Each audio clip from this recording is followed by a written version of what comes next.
कृपा करके मुझे अपना लीजिए। मैं स्पेशल फोर्सेज का बेताज बादशाह लू छवान इस दुनिया में आने से पहले घने जंगलों से ऐसे गुजरता था कि एक पत्ता तक मुझे छू नहीं पाता था, और आज यहाँ आते ही सरकार मुझे पत्नी चुनने के लिए मजबूर कर रही है। जल्दी से एक बीवी चुन, फालतू में समय बर्बाद मत कर। क्या हुआ, कोई दिक्कत है? मुझे घूरने की तेरी हिम्मत कैसे हुई? बहुत तेवर दिखा रहा है ना तू। जा, आज तुझे एक नहीं 2 औरतें घर ले जानी पड़ेंगी, वरना मेरी यह तलवार किसी को नहीं बख्शेगी। महान श्या राजवंश में सालों से युद्ध चल रहा है। आदमियों की भारी कमी हो गई है, इसलिए सरकार बागी अफसरों की औरतों को जबरदस्ती कुंवारों के पल्ले बांध रही है, ताकि वो 2 गुना टैक्स वसूल सके और आबादी बढ़ा सके। मेरी मदद कीजिए। अगर आज मुझे किसी ने नहीं चुना तो मुझे कोठे पर भेज दिया जाएगा। अगर ऐसा हुआ तो मैं अपनी जान दे दूंगी। सिस्टम, सूरुआन की खूबसूरती 89, लगाव का स्तर 10। इसे साथ रखने का इनाम है एक जादुई पॉकेट स्पेस। सरकार की तरफ से मिली यह बीवी तो खूबसूरत है ही, और इसे गले भी लगाया जा सकता है। इनाम पाने के लिए मुझे 2 चुननी होंगी। एक और को चुनना है तो मैं इसे चुनता हूँ।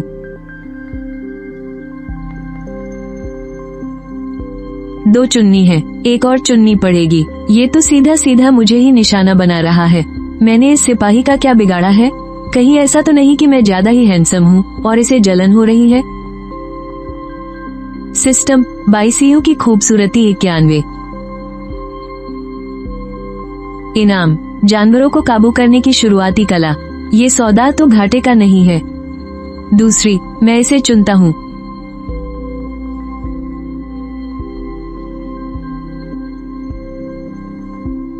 हाँ, लड़के, तेरी पसंद तो बहुत अच्छी है। हम बस 15 दिनों के बाद टैक्स चुकाने का दिन आ रहा है।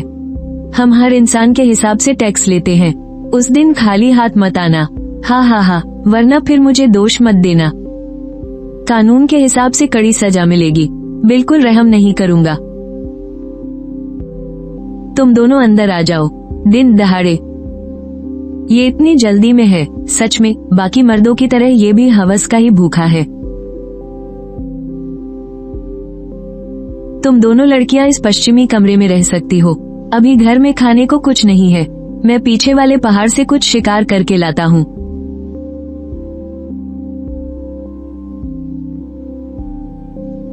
ये धनुष थोड़ा बेकार सा है। मेरे यहाँ आने से पहले वाली AK राइफल के सामने तो ये कुछ भी नहीं है, लेकिन फिलहाल काम चल जाएगा। तुमने देखा, उसने अभी एक ही तीर में पेड़ से फल गिरा दिया, वो भी सिर्फ एक लकड़ी के धनुष से। ऐसा अचूक निशाना। अगर वो फौज में होता तो कम से कम 100 सैनिकों का कमांडर जरूर होता। तुम दोनों आराम करो, मैं बस गया और अभी आया।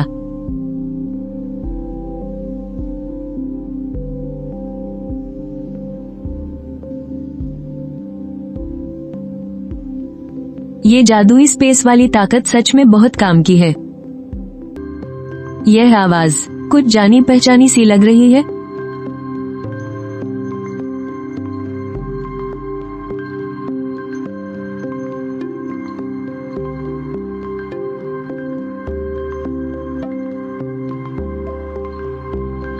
पकड़ो इसे।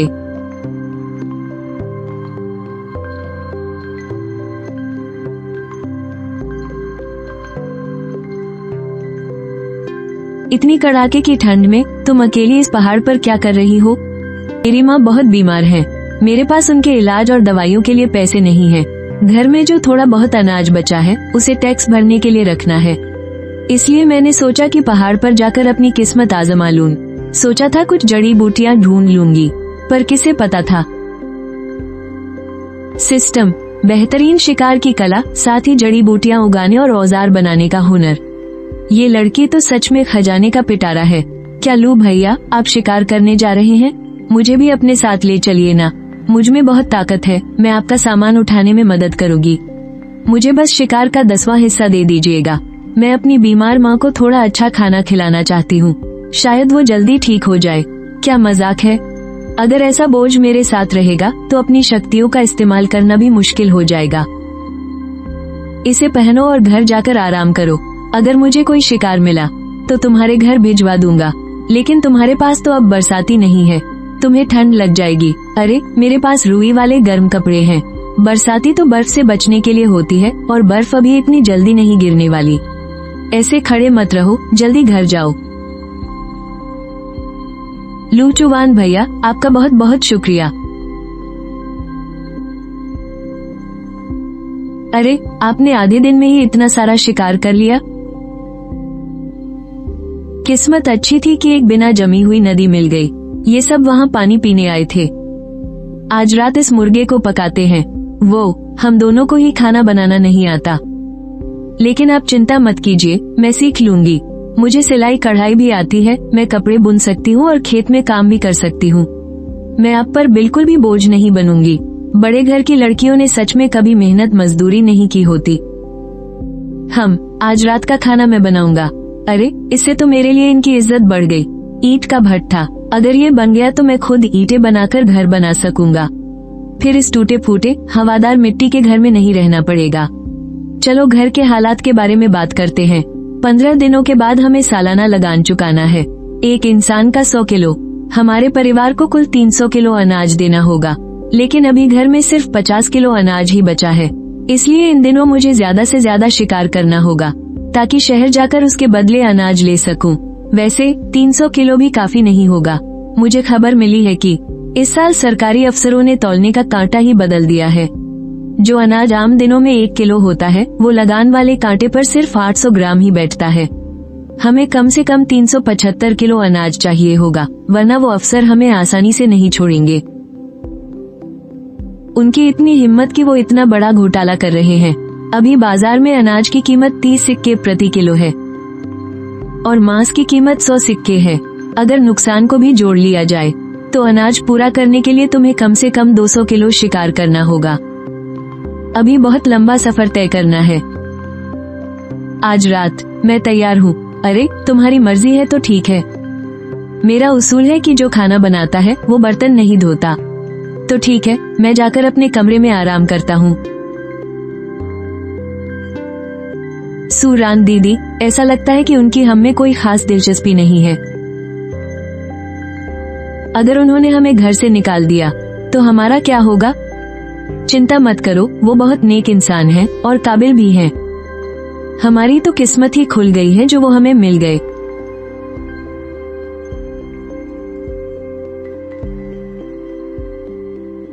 अरे लू भैया, आप यहाँ कैसे आ गए?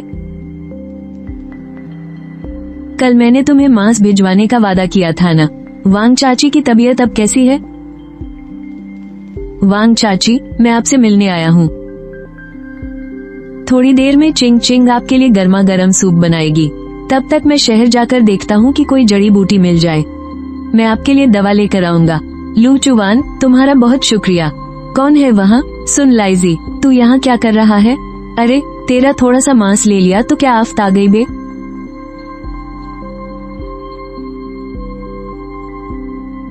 लू चुवान, तेरी इतनी हिम्मत कि तूने मुझे जमीन पर पटका। साले, अभी चाकू घुसाकर तेरे खून से रंग दूंगा, समझा? एक तो चोरी, ऊपर से सीना जोरी। किसकी शव पर उछल रहा है तू? जिस चीज पर मैंने नजर डाल दी वो मेरी हो जाती है। मर जा कमीने। अरे बाप रे, तूने ये क्या किया? मेरी कमर। सुन लाइजी, पहले जो तूने मुझसे अनाज ऐठा था और जो पैसे चुराए थे वो सब मिलाकर ब्याज के साथ पूरे 1000 सिक्के होते हैं।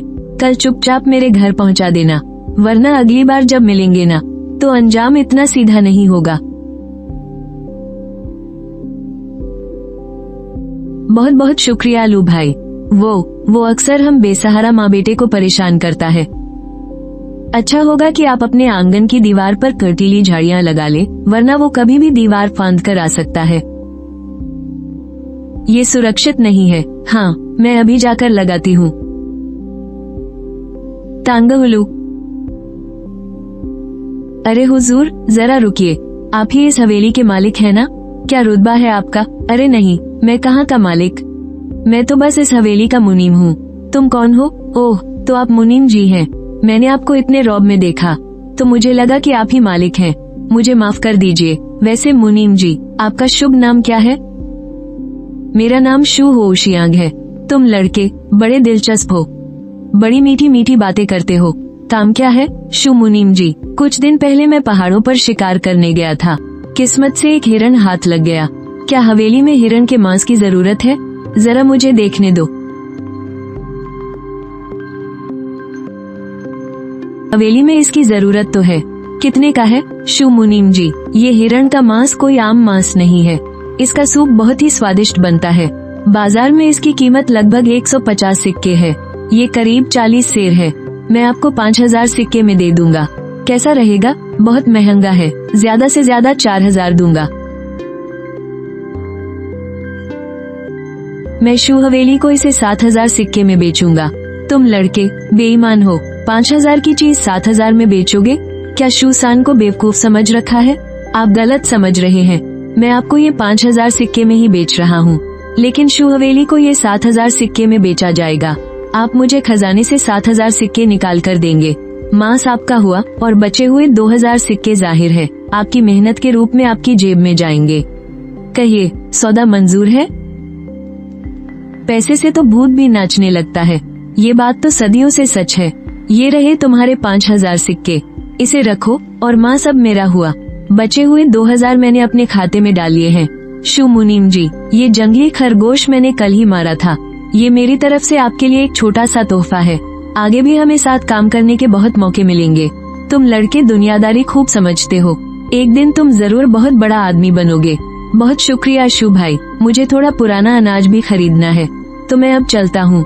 सेठ जी, ये गेहूं तो पुराना है, क्या इसे नए अनाज के साथ मिलाकर दे रहे हैं? इतना नया अनाज कहाँ से लाऊं? सब पुराना ही है। मिलावट नहीं करूँगा तो धंधा कैसे चलेगा? लेना है तो लो, वरना रास्ता नापो। मिलावट भी कर रहे हो और दाम भी नए अनाज का लगा रहे हो। ये तो बेईमानी है ना। चल चल निकल यहाँ से। महंगा लग रहा है तो जा। इस साल कड़ाके की ठंड और सूखा पड़ा है, नई फसल तो बर्बाद हो गई। पुराना अनाज खाने को मिल रहा है, यही बहुत बड़ी बात है। अब अगर ज्यादा बकवास की ना तो धक्के मारकर बाहर निकाल दूंगा। ओए होए कमीने लड़के, हम फिर मिल गए। सच कहते हैं दुश्मनों की राहें टकरा ही जाती हैं। अनाज की दुकान पर क्या कर रहा है? कहीं तेरे घर में खाने के लाले तो नहीं पड़ गए? आधे महीने में लगान चुकाना है, इसकी चिंता आप मत कीजिए सिपाही जी। जितना लगान बनता है उसका एक दाना भी कम नहीं होगा। जबान बहुत चलती है तेरी। लगता है पिछली बार खलिहान में तुझे जो सबक सिखाया था तू भूल गया। ओए पकड़ो इसे। मुझे गुप्त सूचना मिली है। मुझे शक है कि यह आदमी तुर्कों का जासूस है। हमारे जिले में घुसपैठ करके सैन्य जासूसी कर रहा है। ले चलो इसे, थाने में अच्छे से पूछताछ करेंगे। जी हुजूर, पकड़ो इसे। तुम बार बार मुझे जासूस बोल रहे हो, सबूत क्या है तुम्हारे पास? सबूत? हाँ, मैं जो कह दूं वही सबूत है। इसे सबूत चाहिए। ये किसान खेती कर करके पागल हो गया है क्या? हाँ, बिल्कुल। जो तुमसे सबूत मांग रहा है, अपनी औकात नहीं देखता। ठीक है, मैं चलता हूँ तुम्हारे साथ। जेल कहाँ है? क्या रात के खाने के समय तक पहुँच जाऊंगा? तू क्या चाल चल रहा है? अगर मैं जेल चला गया तो जाहिर है मुझे लगान नहीं देना पड़ेगा, और जब ऊपर वाले अफसर हिसाब मांगेंगे तो मुझे यकीन है कि जो बाबू मेरी जिम्मेदारी ले लेंगे। और अगर जांच में साबित हो गया कि मैं जासूस नहीं हूँ तो ये 375 किलो अनाज की कमी, क्या वो आपको अपनी जेब से नहीं भरनी पड़ेगी? किस्मत वाला है तू, आज तुझे छोड़ रहा हूँ। चलो यहाँ से। बड़े साहब से निपटना आसान है, पर ये छोटे चमचे बहुत तंग करते हैं। इस जोतों का तो लगान चुकाने से पहले पक्का इंतजाम करना पड़ेगा। ये लो, ये 2 रजाइयाँ तुम रख लो। जब मुझे थोड़ी फुर्सत मिलेगी तो मैं घर की मरम्मत कर दूंगा। घर की हालत ठीक नहीं है, तुम दोनों को मेरे साथ कष्ट सहना पड़ रहा है। सुनिए जी, क्या आप हमसे खुश नहीं हैं? इतनी देर क्यों कर रहे हैं? हम भी दुनियादारी समझते हैं। सीधी सीधी बात कहिए। अगर आपको हम पसंद नहीं है या कोई और बात है तो हम अभी यहाँ से चले जाते हैं। आप बस हमें बेहोश कर दीजिए और पुलिस से कह दीजिएगा कि हम भाग गए, बस इतना ही काफी होगा। ज्यादा से ज्यादा क्या होगा, हम डाकू बन जाएंगे। अरे नहीं, ऐसा नहीं है कि मैं तुमसे खुश नहीं हूँ। फूलों जैसी 2 सुंदर बीवियाँ मिली हैं, मैं तो खुशी से फूला नहीं समा रहा। पर अभी सबसे जरूरी काम है इस लगान का इंतजाम करना। और फिर अगर सच्चा प्यार हो तो क्या दिन रात साथ रहना जरूरी है? हमारी तो पूरी जिंदगी पड़ी है साथ रहने के लिए। अगर सच्चा प्यार हो तो क्या दिन रात साथ रहना जरूरी है? क्या ये सच में कोई मामूली किसान है? अंधेरे में देखने की ताकत और सामान रखने की जगह भी बढ़ाई जा सकती है। इस बार तो भारी फायदा हो गया। लगता है मीठी मीठी बातें करना भी बहुत काम आता है।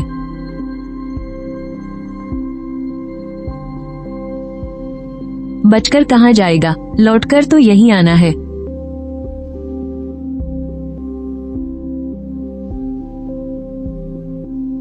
मीडियम लेवल की जानवरों को वश में करने की ये कला सच में बहुत काम की है। ये खजाने के नक्शे का एक टुकड़ा है। ऐसा लगता है जैसे किसी ने जानबूझकर इसके टुकड़े करके अलग अलग जगह छिपा दिए हों। मुझे इसे याद करके इस नक्शे को हमेशा के लिए नष्ट कर देना चाहिए।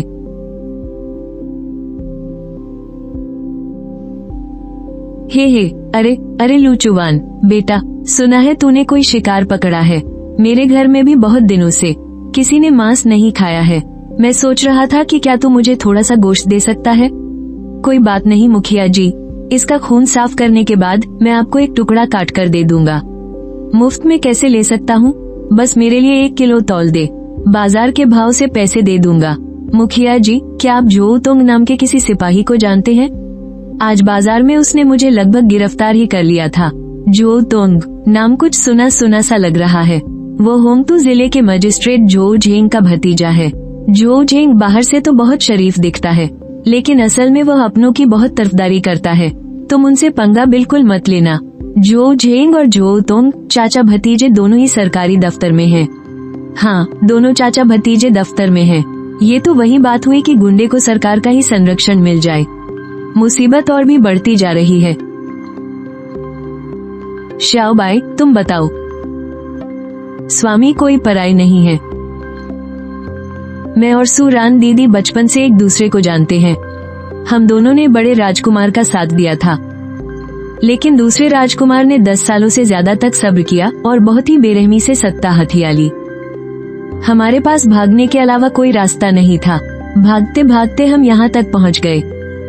तो ये बात है, बड़े बड़े राजा महाराजा और मंत्री अक्सर अपनी किसी गलती की वजह से नहीं मरते, बल्कि गलत खेमे का साथ देने की वजह से मारे जाते हैं। ये दूसरा राजकुमार सच में बहुत ही क्रूर इंसान है। आज रात श्याओबाई को आपके साथ रहने दीजिए।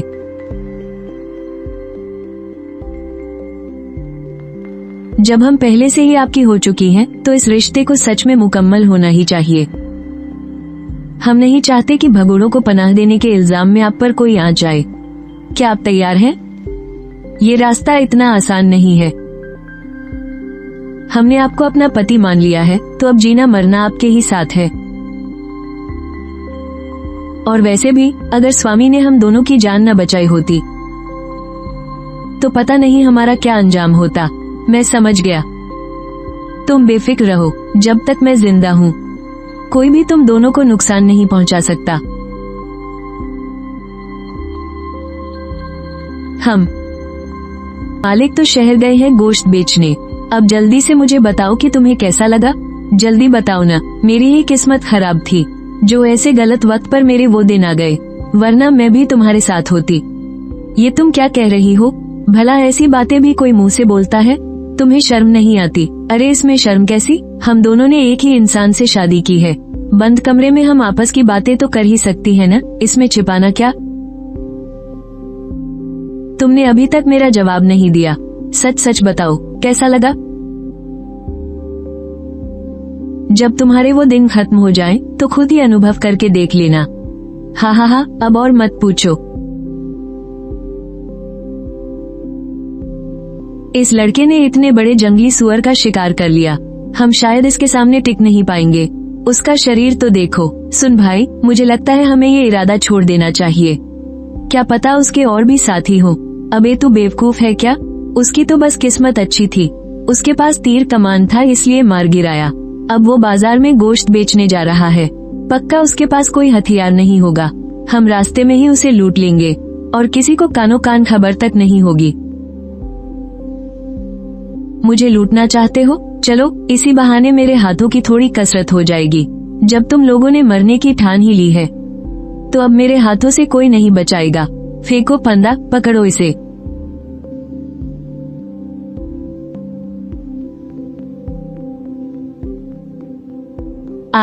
भाइयों, हमला करो, मार डालो साले को, सारा गोश्त अपना होगा।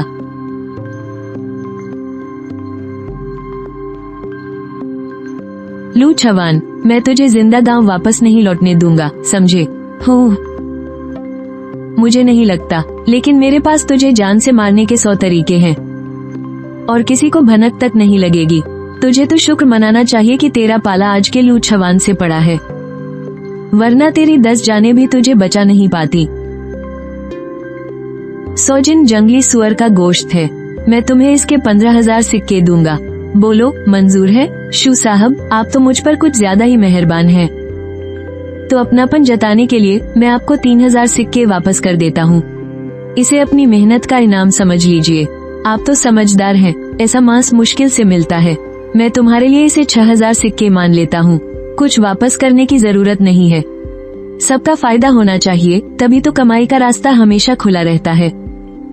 मुझ पर मेहरबानी के लिए शुक्रिया, मुनीम शू। हाँ, याद आया, तुमने पहले पुराने अनाज के बारे में पूछा था। क्या सालाना लगान चुकाना है? हम घर में 3 लोग हैं, तो बोझ भी ज्यादा होगा। वैसे आजकल पुराना अनाज आसानी से नहीं मिलता। सरकारी अफसरों की इस पर कड़ी नजर है, लेकिन मेरी एक जान पहचान है। तुम सुई की अनाज की दुकान पर जाना और सीधा मेरा यानी शूहो शियांग का नाम ले देना, काम हो जाएगा। समझ गया, बताने के लिए शुक्रिया शू भाई। आइए आइए, पास आकर देखिए। सिर्फ 10,000 सिक्कों में इसे अपने घर ले जाइए। ये सब निचले दर्जे के हैं, आपके घर के राशन की गिनती में नहीं आएंगे। इनके लिए कोई सालाना लगान भी नहीं देना पड़ेगा। आइए जनाब, ऐसा मौका फिर नहीं मिलेगा। 10 सिक्के में 1 जान। आज के जमाने में ये सब आम बात हो गई है। अरे ओ बाबूजी, ऐसे मुंह फेर कर मत जाइए। देखिए तो सही, शायद कोई पसंद आ जाए।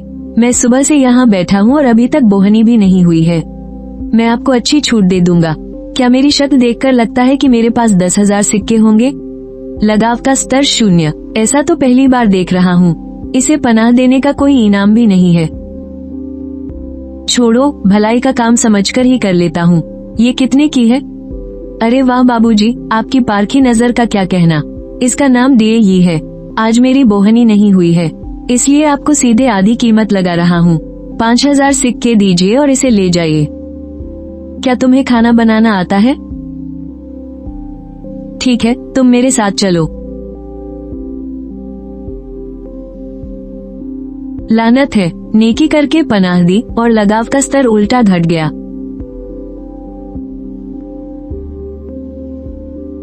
एक हाथ दे, एक हाथ ले। एक बार बिका हुआ माल वापस या बदला नहीं जाएगा। लड़के, ये सच में एक नायाब चीज है। तुम्हें तो खजाना मिल गया है। चलो चले, चलो।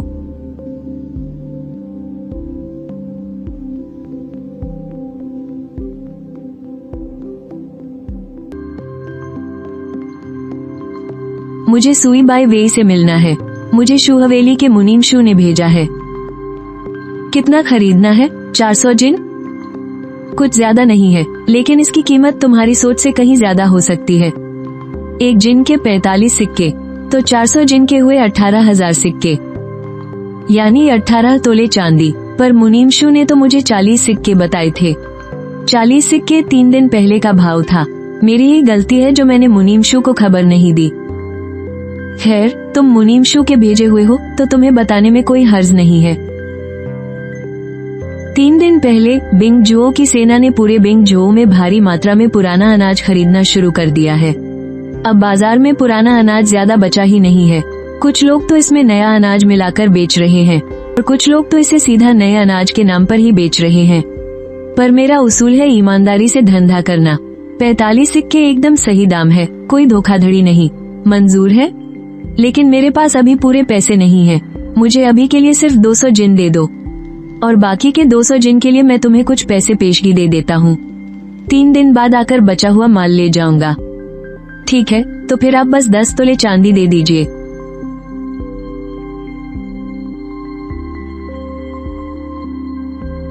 हाँ याद आया, मैंने तुम्हें खरीदा है तो जाहिर सी बात है साफ सफाई और मेहनत का सारा काम तुम ही करोगी। इसे उठाओ और मेरे साथ चलो। मैं? हाँ तुम ही। मैंने तुम्हें यहाँ कोई महारानी बनाकर रखने के लिए तो खरीदा नहीं है। चलो काम पर लगो। तुमने मुझे बांध रखा है तो मैं तुम्हारी मदद कैसे करूं?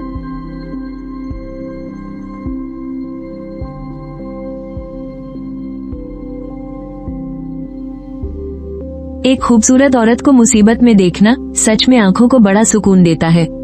इसके तेवर तो बड़े दिलचस्प हैं।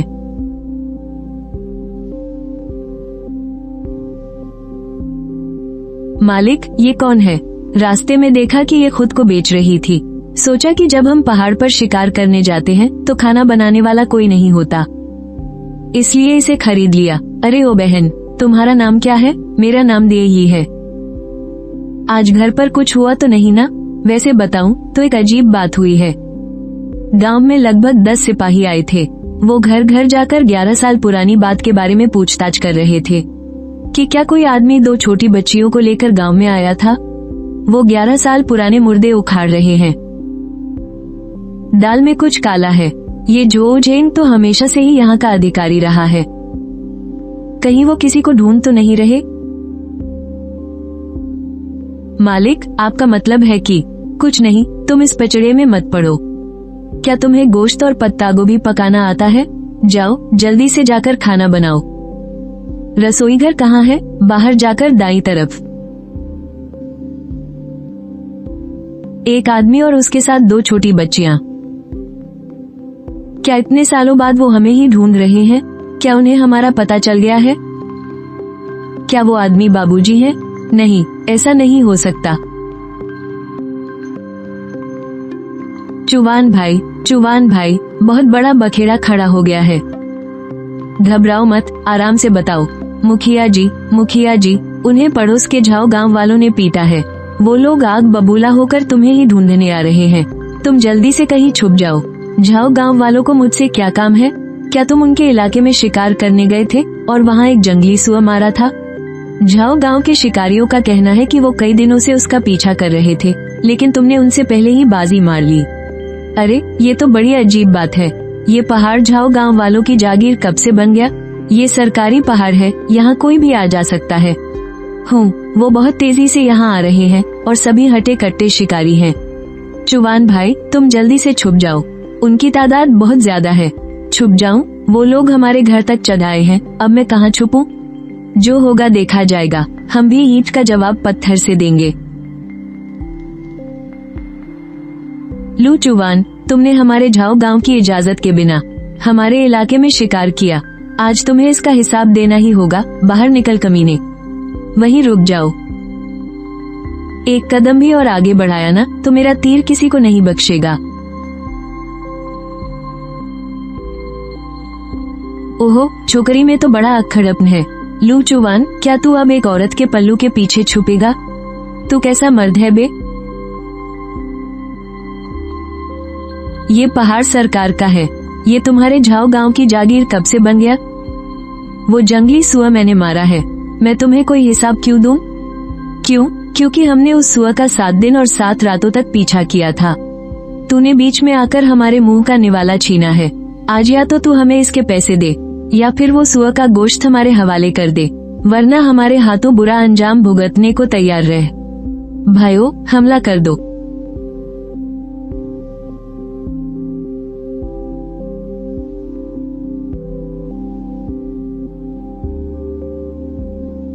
कोई अपनी जगह से नहीं हिलेगा। जो भी हिला मैं उसे वहीं मार गिराऊंगी। तुम आखिर करना क्या चाहते हो? अपनी घरवाली को समझाते क्यों नहीं? वो इतनी खूंखार है तो मैं उसे क्यों रोकूं? सुना है तुमने सरपंच जी पर हाथ उठाया है। सरपंच जी हमारे गांव की इज्जत हैं। उन पर हाथ उठाने का मतलब है हमारे शूंग गांव की इज्जत पर हाथ उठाना। तो इस बात का हिसाब हमें अच्छी तरह से चुकता करना ही होगा, है ना? जाओ, सरपंच जी को इज्जत से बुलाकर लाओ। उन्हें ही खुद फैसला करने दो।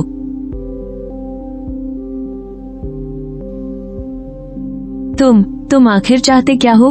हम सभी तो इन्हीं पहाड़ों में मजदूरी करके अपना पेट पालते हैं। इस तरह किसी की जान के पीछे पड़ने की क्या जरूरत है? तुमने हमारे सरपंच जी को मारा है। अभी तुम सरपंच जी से ठीक से माफी मांग लेना। अगर उन्होंने तुम्हें माफ कर दिया तो आज का ये तमाशा यहीं खत्म हो जाएगा।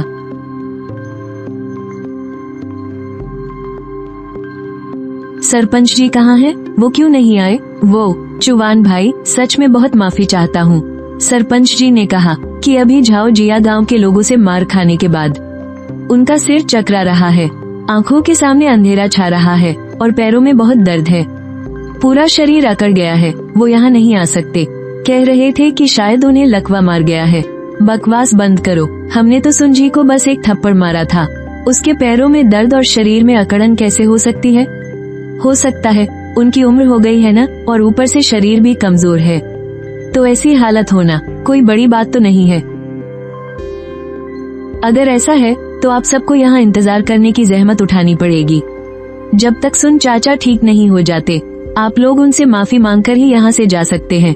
ऐसे भी मुझे कोई जल्दी नहीं है। ठीक है, हम इस मामले में अपनी हार मानते हैं। तुम ही बताओ इसे कैसे सुलझाएं? हम हर्जाना भरने को तैयार हैं।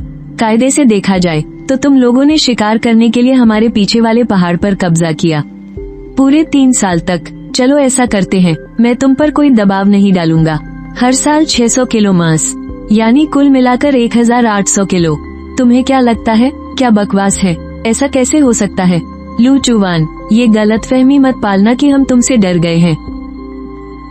हम शराफ्त से बात कर रहे हैं, लेकिन तुम अपनी हद से बाहर मत जाओ। 1800 किलो, क्या तुम हमारी जान लेना चाहते हो? हाँ हाँ बिल्कुल, हम इसकी बात क्यों माने? या तो तुम लोग यहीं खड़े अपना वक्त बर्बाद करो। मुझे तो कोई जल्दी है नहीं। मेरे घर में खाने पीने की कोई कमी नहीं है और आराम करने के लिए बढ़िया गर्म बिस्तर भी है। अरे सुनती हो, अंदर से एक गिलास पानी ले आना, थोड़ी प्यास लगी है। जी अभी लाती हूँ मालिक। ये औरत आखिर है कौन? इसकी तलवारबाजी इतनी सटीक कैसे है? बहुत ही अजीब बात है। पता नहीं, लेकिन एक बात तो तय है, इससे पंगा लेना ठीक नहीं है। बड़े भाई, क्या हमें यहाँ से बाहर सब ठीक तो है ना? वो लोग तादाद में बहुत ज्यादा हैं। जब घर का मालिक यहाँ खड़ा है तो भला क्या हो सकता है? उस झाओदा बाओ के पैर में अभी भी मेरी तलवार धंसी हुई है। बेचारे की तो रोने की भी हालत नहीं होगी। क्या तुम्हें उनके इंतकाम से डर नहीं लगता? वो इतने सारे लोग हैं। डर किस बात का? घर के मालिक ने कहा है ना, आजकल इन पहाड़ों में न जाने कितने ही शिकारी अपनी जान गंवा बैठते हैं। अगर उन्होंने यहाँ आने की जुर्रत की तो जिंदा वापस जाने की उम्मीद मत रखना। यही यहाँ का उसूल है।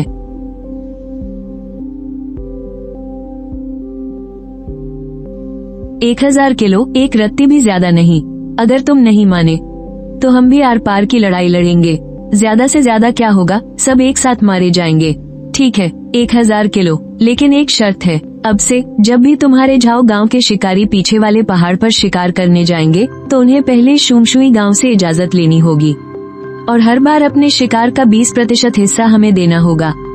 यही नया उसूल है। तुम तो हमारा खून चूसना चाहते हो। तुम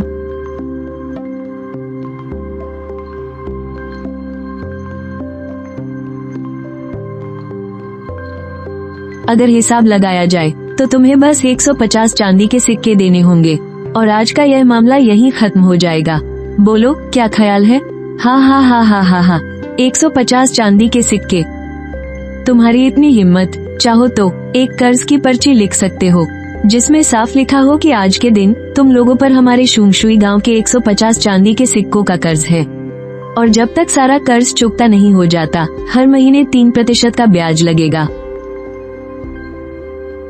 लू चुवान, तुम तो कुछ ज्यादा ही शातिर निकले। अगर दम है तो हम सबको जान से मार दे, पर मैं किसी भी कीमत पर कर्ज की पर्ची नहीं लिखूंगा। बहुत खूब, मुझे तुम जैसे मौत से न डरने वाले लोग बहुत पसंद हैं।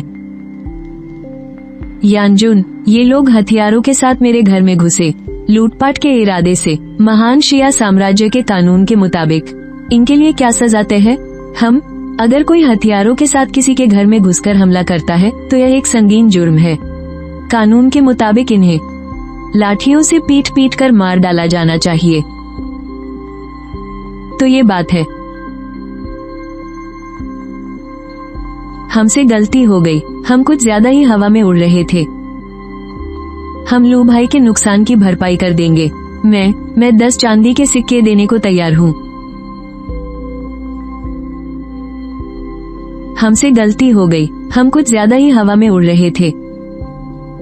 हम लू भाई के नुकसान की भरपाई कर देंगे। मैं 10 चांदी के सिक्के देने को तैयार हूँ। झाओ गांव इतना अमीर है, एक झाओ दाबाओ ही अपने साथ 10 चांदी के सिक्के लेकर घूमता है। लगता है ये शिकारी भी कोई मामूली आदमी नहीं है। ठीक है, 10 सिक्के ही सही, अब तुम लोग जा सकते हो। हमारे बीच की दुश्मनी अब यहीं खत्म होती है। रुको ली यानजुन, इसे ले जाकर गांव के मुखिया को दे दो और उससे कहना कि ये झाओ दाबाओ की तरफ से उनके नुकसान की भरपाई है। उनसे कहना कि वो आराम से अपना इलाज करवाएं। तुमने मेरे लिए इतनी दौड़ भाग की है, इसके लिए शुक्रिया। ये पैसे तुम अपने पास रख लो। तुम्हारे घर की हालत ठीक नहीं है और ऊपर से तुम्हें अपनी बूढ़ी माँ को भी पालना है। इसे बाजार ले जाकर कुछ अनाज खरीद लेना, कम से कम इस साल का गुजारा तो हो ही जाएगा। नहीं, मैंने तो बस तुम्हारे कहने पर संदेश पहुंचाया है। ये काम तो कोई भी कर सकता था। मैं इतने सारे पैसे नहीं ले सकता। गांव का कोई भी आदमी मुझे खबर देने को तैयार नहीं था। इन पैसों पर तुम्हारा हक है। तुम भी जानते हो कि झाओ गांव वालों का कितना दबदबा है। गांव के लोगों का डरना लाजमी है। शायद बात सिर्फ मुझसे डरने की नहीं है, मानो या ना मानो। मुसीबत तो बस अभी शुरू हुई है। तुम्हारा मतलब है कि झाओ गांव के लोग अभी भी तुम्हारे लिए परेशानी खड़ी करेंगे? और मुझे एक चांदी का सिक्का वापस दे दो। ठीक है डीआई। जाओ, रसोई में रखे उस आधे सुअर के मांस से सुअर का सिर काट लो और उसे दे दो ताकि वो घर ले जाकर पका कर खा ले। इससे इसका दिमाग थोड़ा तेज हो जाएगा। मुखिया जी, आपको पता नहीं है, आज लू चुवान के पैसे मांगने के महान कारनामे को जोश के साथ सुनाते हुए, मुखिया जी, क्या चुवान भैया कुछ ज्यादा ही सीधे नहीं है? उस झाओ दाबाओ ने 10 तोले चांदी देने को कहा और वो तुरंत मान गए। अगर आप मुझसे पूछे तो वो मोलभाव करके देख सकते थे, हो सकता था उन्हें 20 तोले मिल जाते। बकवास, जब कुछ पता ना हो तो फालतू मत बोला करो। ये पैसे ना बहुत ज्यादा नहीं मांगने चाहिए थे। 10 तोले चांदी ही बहुत से लोगों का ईमान डुलाने के लिए काफी है।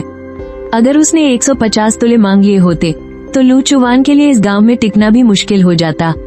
सीधे सादे इंसान का कोई दोष नहीं होता, पर दौलत पास होना ही उसका सबसे बड़ा गुनाह बन जाता है। तो क्या चुवान भैया का नुकसान नहीं हुआ? अरे तुम्हें ना सच में ज्यादा सुअर का दिमाग खाना चाहिए ताकि अकल ठिकाने आए। इस लड़के ने बड़ी चालाकी दिखाई है। अपना फायदा भी निकाल लिया और सही भी साबित हो गया। साथ ही ऐसा नाम भी कमा लिया कि गांव वाले उससे जलने की हिम्मत भी नहीं कर सकते। ये लड़का बहुत आगे जाएगा।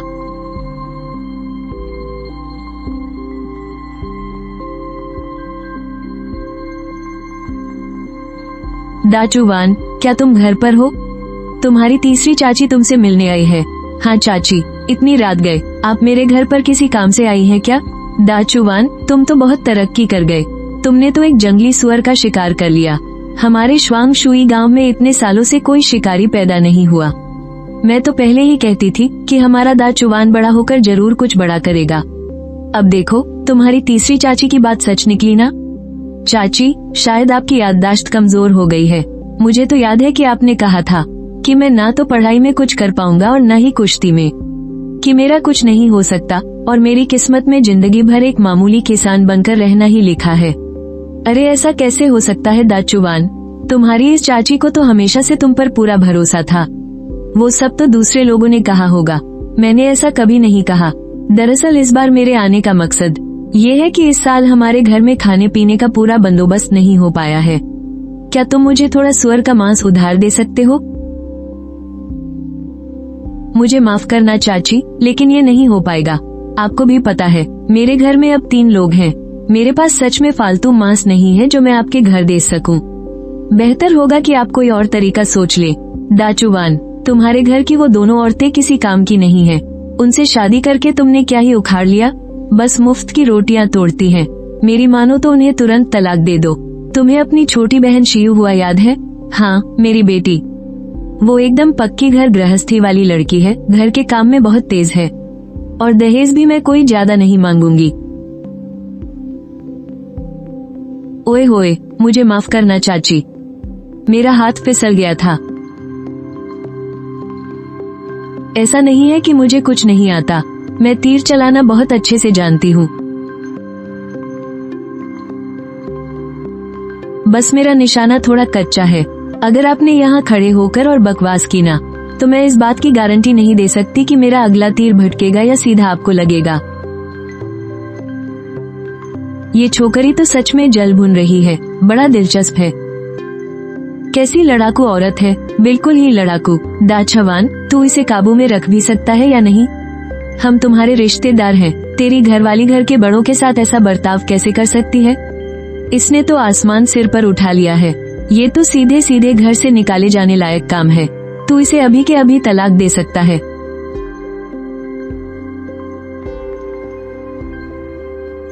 तुम्हारी हिम्मत कैसे हुई मेरे साथ ऐसा करने की? मैं जा रहा हूँ हाकिम से तुम्हारी शिकायत करने। मुझे सच में बहुत अफसोस है, लेकिन हमारे घर में खुद खाने के लिए ही पर्याप्त अनाज नहीं है। हम खुद ही इस बात को लेकर परेशान हैं। और रही बात मेरी पत्नी की, तो आपको उसकी चिंता करने की कोई जरूरत नहीं है। मुझे उसका ये तेज तर्रार अंदाज ही पसंद है। लियू सान, दरवाजा वहाँ है, मैं तुम्हें बाहर तक छोड़ने नहीं आऊंगा।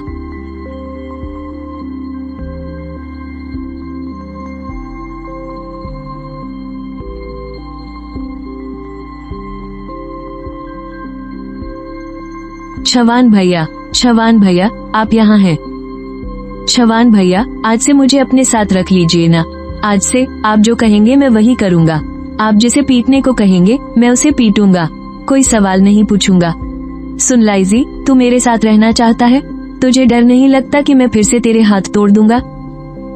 वो तो पहले मेरी ही अक्ल मारी गई थी जो मैंने आप जैसे शेर से पंगा ले लिया।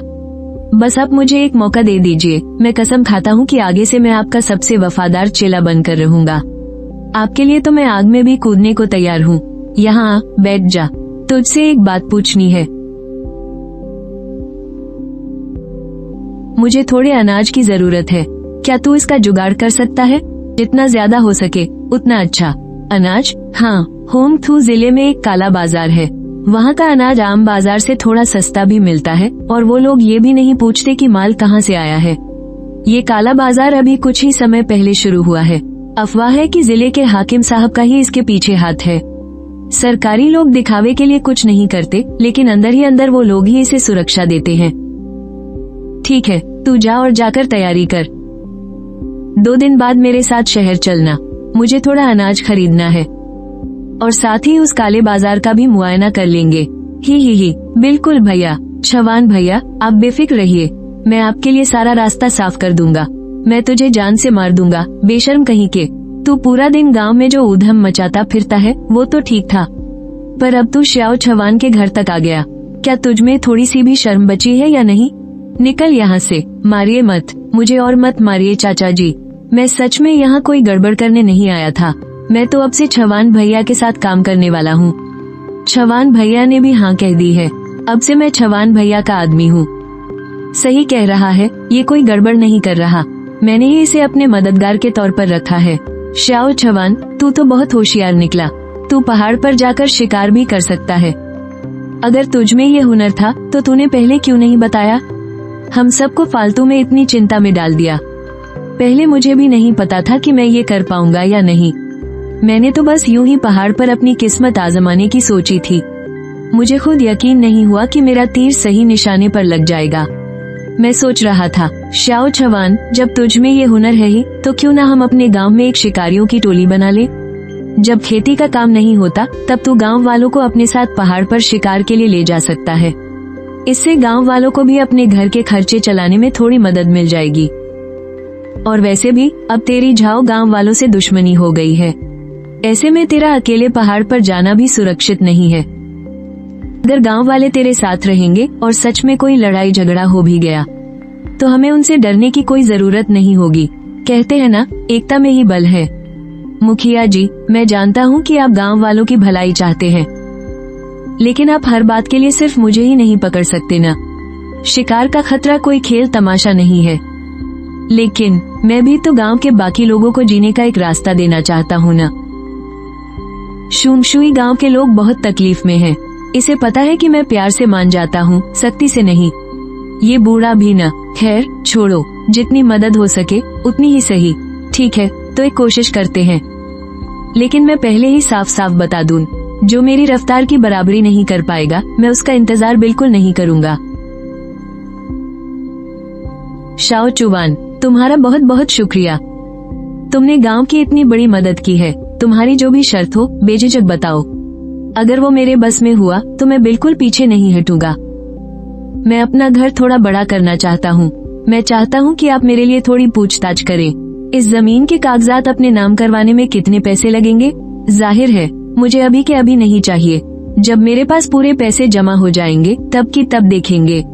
ओहो, ये तो कोई मुश्किल काम नहीं है। मैं तुम्हारे लिए गांव के मुखिया और जमीन के दलालों से बात कर लूंगा, लेकिन मुझे लगता है कि ये जमीन सस्ती नहीं होगी। क्या तुम्हारे पास इतने पैसे हैं? अरे, उसका जुगाड़ मैं कर लूंगा। पैसों की कोई दिक्कत नहीं है। हाँ हाँ हाँ, ठीक है, ये काम मुझ पर छोड़ दो। क्या तुम थोड़ी देर के लिए बाहर जा सकती हो? मुझे वांग चाची से अकेले में कुछ बात करनी है। ठीक है, मैं दरवाजे पर पहरा देती हूँ। तू भैया, मुझे सच में बहुत अफसोस है। मेरा ये शरीर अब दिन ब दिन कमजोर पड़ता जा रहा है। मुझे नहीं लगता कि मैं इस साल की सर्दियाँ निकाल पाऊंगी। मैं तुम लोगों पर बोझ बन गई हूँ। वांग चाची, आप भी कैसी बातें कर रही हैं? हाँ, मेरे मन में एक उलझन है। पता नहीं मुझे पूछना चाहिए या नहीं। आप दिखने में कुछ खास नहीं है। चेहरे पर काफी दाग धब्बे हैं, लेकिन आपका शरीर, आपके हाव भाव और आपकी आवाज बिल्कुल किसी औरत की तरह ही है। कोई फर्क नहीं लगता, लेकिन फिर भी कुछ बातें मेल नहीं खाती। लू भैया, आपने हमारी इतनी मदद की है। आपके जो भी सवाल हैं बेझिझक पूछिए। हम बेसहारा माँ बेटी हैं, हमें किसी बात का बुरा नहीं लगेगा। लू भैया, आपने हमारी इतनी मदद की है।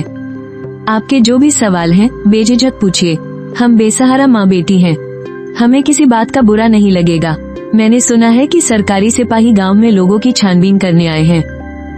एक आदमी 2 औरतों के साथ, और ये भी कोई 10 साल पुरानी बात है। अगर मेरा अंदाजा गलत नहीं है तो वो लोग आपको और छिंग छिंग को ही ढूंढ रहे हैं ना? ये कैसे हो सकता है? इतनी सारी बातें तो बिल्कुल मेल ही नहीं खाती। हम तो बहुत पहले ही हाँ, बहुत सी बातें मेल नहीं खाती, लेकिन वो इसलिए क्योंकि आपने अपनी पुरानी पहचान मिटा दी है, अपना रूप और अपनी पहचान बदल ली है। और जहाँ तक छिंग छिंग की बात है, उसकी जरूर कोई जुड़वा बहन रही होगी। सही कहा न मैंने? और आप कोई औरत नहीं है, आप एक मर्द हैं, या यूँ कहूँ कि एक किन्ना। और आपको डर था कि किसी को पता न चल जाए, इसलिए आपने सीधे सीधे एक औरत का भेष धर लिया और इस घने जंगल में 11 साल तक छिपकर बैठे रहे। तुम्हें ये सब कैसे पता? कौन हो तुम? आखिर कौन हो तुम? लगता है मेरा अंदाजा बिल्कुल सही था। आप सच में एक किन्ना हैं। तुम आखिर चाहते क्या हो? क्या तुम सिपाहियों को खबर करने वाले हो? कुछ नहीं, बस जब तक मुझे कुछ बातें पूरी तरह समझ नहीं आ जाती, मेरे मन में हमेशा एक कांटा सा चुभता रहता है।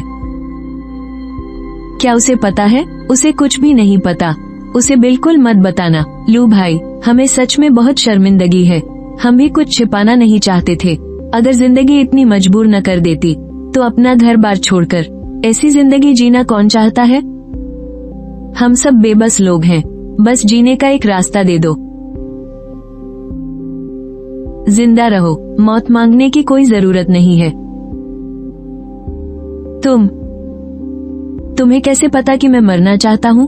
पिछली बार जब मैं तुमसे मिला था, तुम कमजोर जरूर थे, लेकिन वो बस आम सर्दी बुखार था। ऐसा कैसे? और अब तुम्हारे होंठ नीले पड़ गए हैं और उंगलियों के पो काले हो रहे हैं।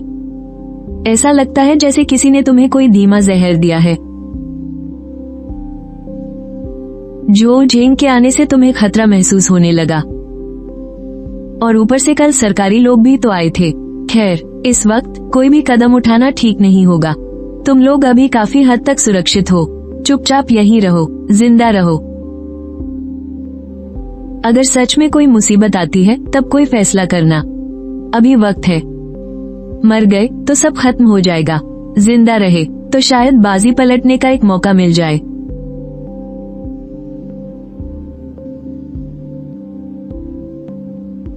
सूरवान, 11 साल पहले बिंगजुओ में कुछ अजीब हुआ था क्या? खासकर सरकारी अफसरों के परिवारों के साथ। 11 साल पहले यानी महान शिया का 333वां साल। उस साल बिंगजुओ के राजा ने उत्तर में जाकर हुई कबीले को तबाह कर दिया था और सम्राट का भरोसा जीत लिया था। सम्राट ने उसे हुई की बहुत सारी जमीन इनाम में दे दी थी। उसके बाद बिंगजुओ के अंदर शायद भ्रष्टाचार के कुछ मामले सामने आए थे। चेन नाम के एक अफसर को मार दिया गया था। मुझे वो चेन नाम का अफसर अच्छी तरह याद है। उस वक्त उस पर भ्रष्टाचार का इल्जाम नहीं था, बल्कि दुश्मनों से हाथ मिलाने का इल्जाम था। आखिर में उसके पूरे परिवार को मौत के घाट उतार दिया गया। परिवार का एक भी इंसान नहीं बचा। सुना है कि उन्होंने इतनी तलाशी ली कि घर की ईंट से ईंट बजा दी थी, इस डर से कि कहीं कोई राज न छिपा रह जाए। ये तो बहुत ही बेरहमी थी। इसके अलावा उस साल ऐसा कुछ और अजीब नहीं हुआ था। इसके अलावा उस साल ऐसा कुछ बहुत अजीब नहीं हुआ था।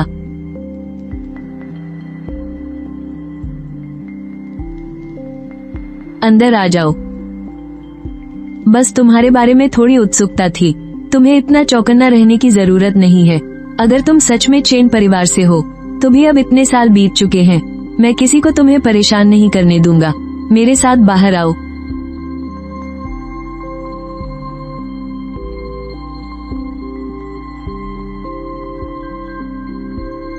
क्या हुआ? इतने रहस्यमयी क्यों बन रहे हो इन 2 दिनों के बाद? मैं जानती हूँ कि तुम एक अच्छे इंसान हो, तो क्या तुम मुझे जाने दोगे? तुमने मुझे खरीदने के लिए जितने पैसे दिए हैं वो मैं लौटा दूंगी, बल्कि उससे भी ज्यादा दे दूंगी। तुम्हें पता है कि मैंने तुम्हें क्यों खरीदा? क्यों? क्या काम करवाने के लिए नहीं? क्योंकि तुम्हारी शक्ल मेरी एक दोस्त से थोड़ी बहुत मिलती है। उसका नाम चेन चिंगचिंग है। वो कहाँ है? क्या वो अब भी जिंदा है? अगर मैंने तुम्हें बता भी दिया तो क्या अब तुम में उसके पास जाने की हिम्मत है? तुम्हें क्या क्या पता है? मुझे बस उतना ही पता है जितना मुझे जानना चाहिए, है ना चेन मियाओ मियाओ? तुम जानते हो मैं कौन हूँ? क्या तुम मुझे पकड़वा दोगे? मैंने कहा था ना, मुझे बस वही पता है जो मुझे जानना चाहिए, और जो मुझे नहीं जानना चाहिए उसके बारे में मुझे कुछ नहीं पता। इसलिए तुम बेफिक्र रहो। मेरे लिए तुम सिर्फ डीआई हो, बस खाना बनाने वाली एक मामूली लड़की। तुम मेरी मदद क्यों कर रहे हो? कोई खास बात नहीं है। अगर तुम जाना चाहती हो तो जाकर अपना सामान बांध लो। सीयू से रास्ते के लिए कुछ पैसे ले लेना और अंधेरा होते ही निकल जाना। तुम्हारे पास कोई पहचान नहीं है और न ही यात्रा के कागजात हैं। अगर दिन में सैनिकों ने तुम्हें पकड़ लिया तो शायद पीट पीट कर मार डालेंगे। ओह हाँ, पहाड़ पर भेड़िए हैं, बाघ हैं, भालू और जंगली सुअर भी हैं। रात में सफर करते समय जरा संभल कर रहना, कहीं जंगली जानवरों का शिकार मत बन जाना। चेन मियाओ मियाओ। वर्तमान स्नेह 10। स्नेह का स्तर 10 तक बढ़ गया। हत्या करने की कला, ये काम तो मुझे बहुत अच्छे से आता है, लेकिन सिस्टम ने जो शुरुआती हत्या की तकनीक दी है वो शायद थोड़ी अलग होगी। तकनीक प्राप्त करो।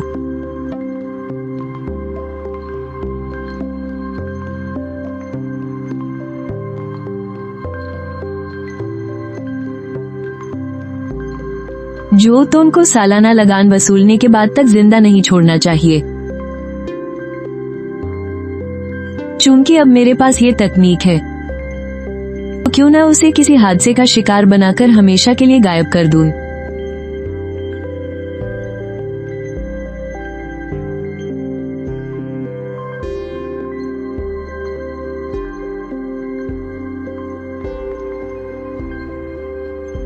कैसा बकवास मौसम है ये।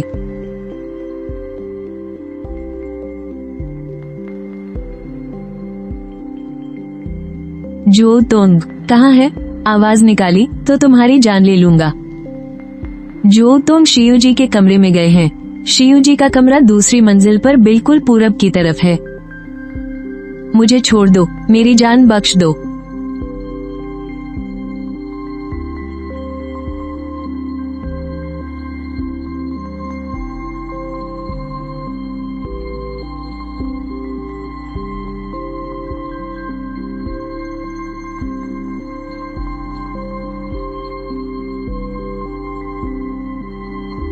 सही समय आ गया है।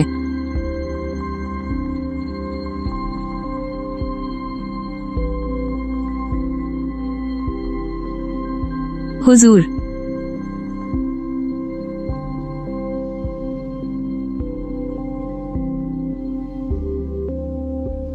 कल रात जो तुम के साथ कौन था? हुजूर, शियू जी थी, लेकिन शियू जी इतनी बुरी तरह डर गई हैं कि अब उनके मुंह से एक शब्द नहीं निकल रहा है। वो पागलों जैसी हरकतें कर रही हैं। हम चलो मेरे साथ, चलकर शियू जी को थोड़ा दिलासा देते हैं। शियू जी, डरिए मत। जरा ध्यान से याद कीजिए कि कल रात आखिर हुआ क्या था। घबराइए मत, मैं आपको पूरा इंसाफ दिलाऊंगा।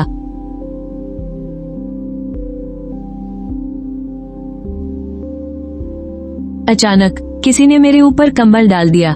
वो एक आदमी था। फिर मेरी गर्दन में जोर का दर्द हुआ और मैं बेहोश हो गई। और जब मुझे होश आया तो जो तुम जी पहले ही तो तुम्हारे कहने का मतलब है कि तुमने उस आदमी का कद और डील डॉल तक ठीक से नहीं देखा। हुजूर, मैं एक भी झूठ नहीं बोल रही हूँ। हुजूर, मुझ पर रहम कीजिए। हुजूर, मैंने सच में कुछ नहीं देखा। सिपाहियों, इसे पकड़ लो और कालकोठरी में डाल दो। मुझे छोड़ दीजिए हुजूर, मेरी जान बख्श दीजिए। हथियार क्या था, क्या कुछ पता चला? हुजूर, हथियार शायद बर्फ का एक नुकीला टुकड़ा था, लेकिन हमारे पहुंचने तक वो बर्फ पिघल चुकी थी। कोई सुराग नहीं बचा। कातिल को कैसे पता चला कि जो तोंग इसी कमरे में है? या फिर कातिल कोई अपना ही आदमी है? शायद नहीं। कल रात एक नौकर पिछवाड़े में पहरा दे रहा था।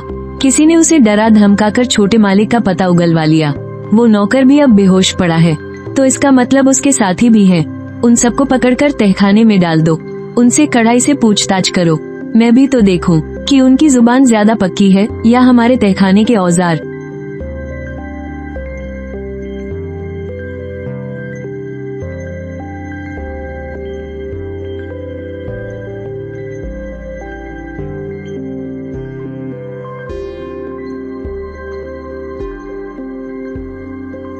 मैंने अभी अभी बर्फ के टुकड़े से जो तोंग को मारा है। अगर मैं दोबारा वही तरीका अपनाऊंगा तो क्या ये सिपाहियों को खुद बताना नहीं होगा कि ये काम मैंने किया है? ये तो बहुत बड़ी बेवकूफी होगी।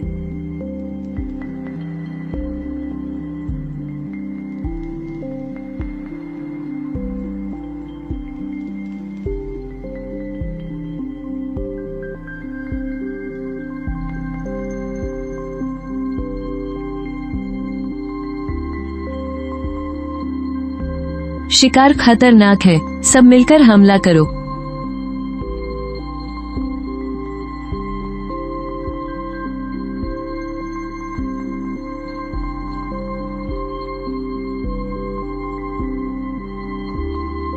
मैं भी देखता हूँ कि कौन हिलने की जुर्रत करता है।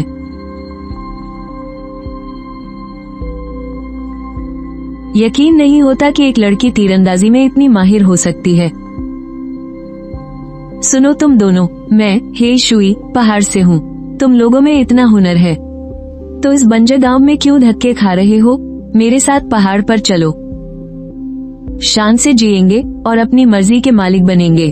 क्यों हे शुई, पहाड़ वालों से मेरी कोई पुरानी दुश्मनी तो नहीं है और न ही कोई ताजा झगड़ा है। फिर तुम मुझे क्यों मारना चाहते हो?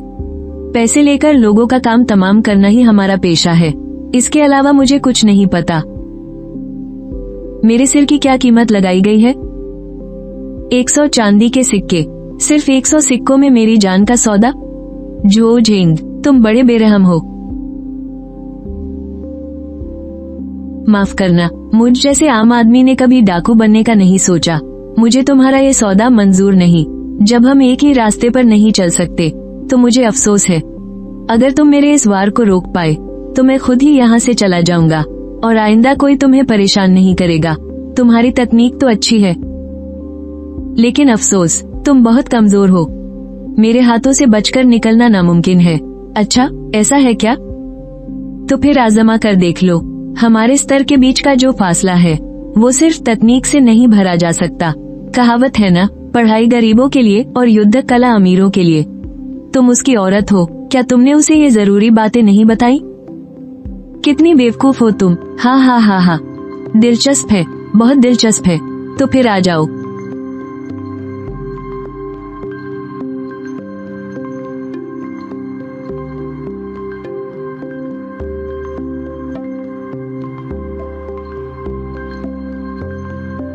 मैं हार गया। लगता है मैं गलत था। तकनीक कभी कभी थोड़ा बहुत काम आ ही जाती है। मैं चलता हूँ।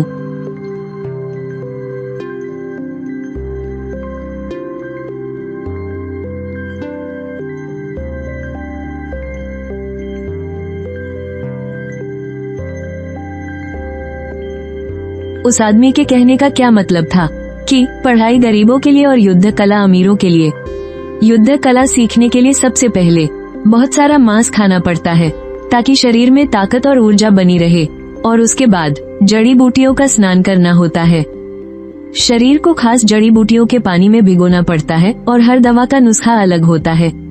अच्छे नुस्खे काफी महंगे होते हैं, लेकिन उनसे शरीर को ताकत बहुत जल्दी मिलती है, जिससे अंदरूनी ताकत पैदा होती है। अंदरूनी ताकत तुम्हें कैसे समझाऊं? बाहरी ताकत का मतलब है हमारे शरीर की ताकत, जिसकी एक सीमा होती है, लेकिन अंदरूनी ताकत वो होती है जब जड़ी बूटियों और बाहरी शक्तियों का असर शरीर की नसों में समा जाता है और अंदर जाकर ठहर जाता है। ये असर जितना ज्यादा गहरा होता है, जितनी ज्यादा ताकत होगी। समझ गया? इसका मतलब है जड़ी बूटियों का इस्तेमाल करना, शरीर को मजबूत करना और अपनी ताकत को अंदर तक समा लेना, जिससे एक और भी गहरी ताकत पैदा होती है। तभी तो कहते हैं कि पढ़ाई सस्ते में हो जाती है, लेकिन मार्शल आर्ट्स के लिए रईस होना पड़ता है।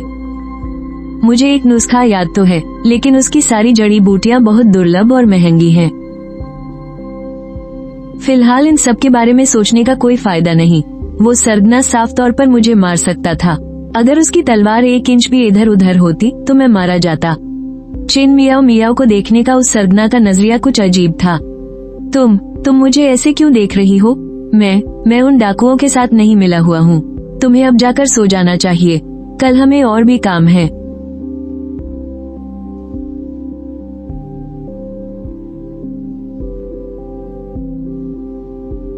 वो तीसरा सरदार कोई और नहीं बल्कि झाओ चाचा थे। वो भला डाकू कैसे बन गए? अगर उन्होंने मुझे पहचान लिया था तो फिर मुझसे मिले क्यों नहीं? क्या उन्हें भी यही लगता है कि मेरा मर जाना ही बेहतर है?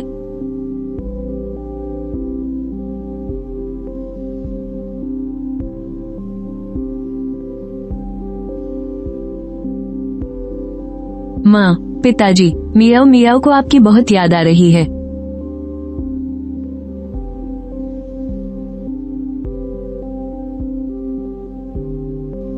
क्या मुसीबत है? चैन से सोने दोगे या नहीं? इतनी सुबह सुबह? आजकल का जमाना भी कितना अजीब हो गया है। कोई भी ऐरा गैरा मुंह उठाकर ढोल पीटने आ जाता है। शिकायत दर्ज करनी है? 2 चांदी के सिक्के लगेंगे। हम तुम्हारी शिकायत सीधे मजिस्ट्रेट साहब के हाथों में थमा सकते हैं। 10 चांदी के सिक्के लगेंगे। हम तुम्हें सीधा मजिस्ट्रेट साहब से भी मिलवा सकते हैं। पैसे नहीं है तो यहाँ से दफा हो जाओ। सरकारी दफ्तर का दरवाजा खुला तो है, पर बिना पैसे के अंदर आना मना है। वाह, क्या शानदार नियम है। जरा मेरी खबर अंदर पहुंचा दीजिए।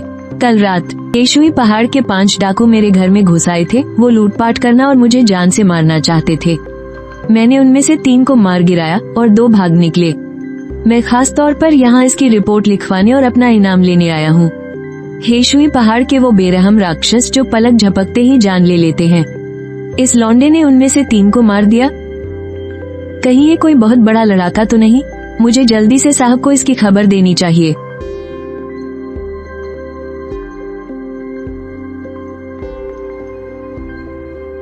हाँ, क्या बात है। असली शेर तो हमारे नौजवान ही हैं। मैंने तुम्हारे चर्चे बहुत पहले ही सुन लिए थे, लेकिन मुझे ये नहीं पता था कि तुम इतने हुनरमंद हो। तुम्हें पहचानने में मुझसे भूल हो गई, माफ करना।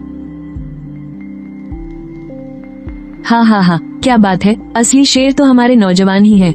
मैंने तुम्हारे चर्चे बहुत पहले ही सुन लिए थे, लेकिन मुझे ये नहीं पता था कि तुम इतने हुनरमंद हो।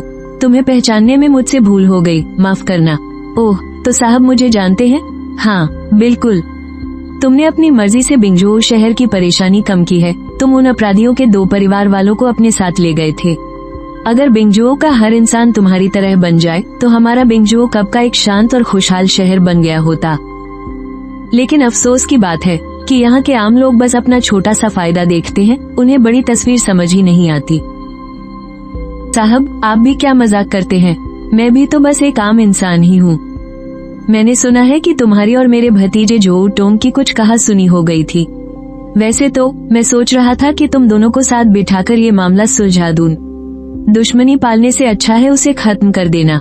लेकिन बड़े दुख की बात है, कुछ दिनों पहले ही किसी कमीने ने मेरे उस बेचार पे भतीजे का बेरहमी से कत्ल कर दिया। उसे उसी के बिस्तर पर मार डाला गया। ओह, तो मास्टर जोऊ टोंग मारे गए? ये तो सच में बहुत अफसोस की बात है। मैं तो खुद उसे अपना हिसाब बराबर करने के लिए ढूंढ रहा था। मैं उससे पूछना चाहता था कि वो मासूम लोगों पर जुल्म क्यों करता है। खैर, अब मेरी मेहनत बच गई। सिपाहियों ने मुझे बताया कि तुम्हारे घर में डाकुओं ने हमला किया था। बात दरअसल ये है कि हमारी कचहरी में ज्यादा लोग नहीं बचे हैं और हमारे हथियार भी खस्ताहाल हैं। मैं यहाँ आपसे कोई मदद मांगने नहीं आया हूँ साहब, बल्कि आपकी झोली में एक बहुत बड़ी कामयाबी डालने आया हूँ। उन तीनों की लाशों को मैंने कचहरी के पिछले दरवाजे पर रखवा दिया है। हुजूर कहना चाहते हैं कि वे कैसे मरे? नहीं, ये ठीक नहीं रहेगा। बिना कुछ किए इनाम लेना ठीक नहीं। जब लू भाई मेरी मदद करना ही चाहते हैं तो मुझे भी लू भाई के लिए कुछ करने दीजिए, वरना मेरे मन को शांति नहीं मिलेगी।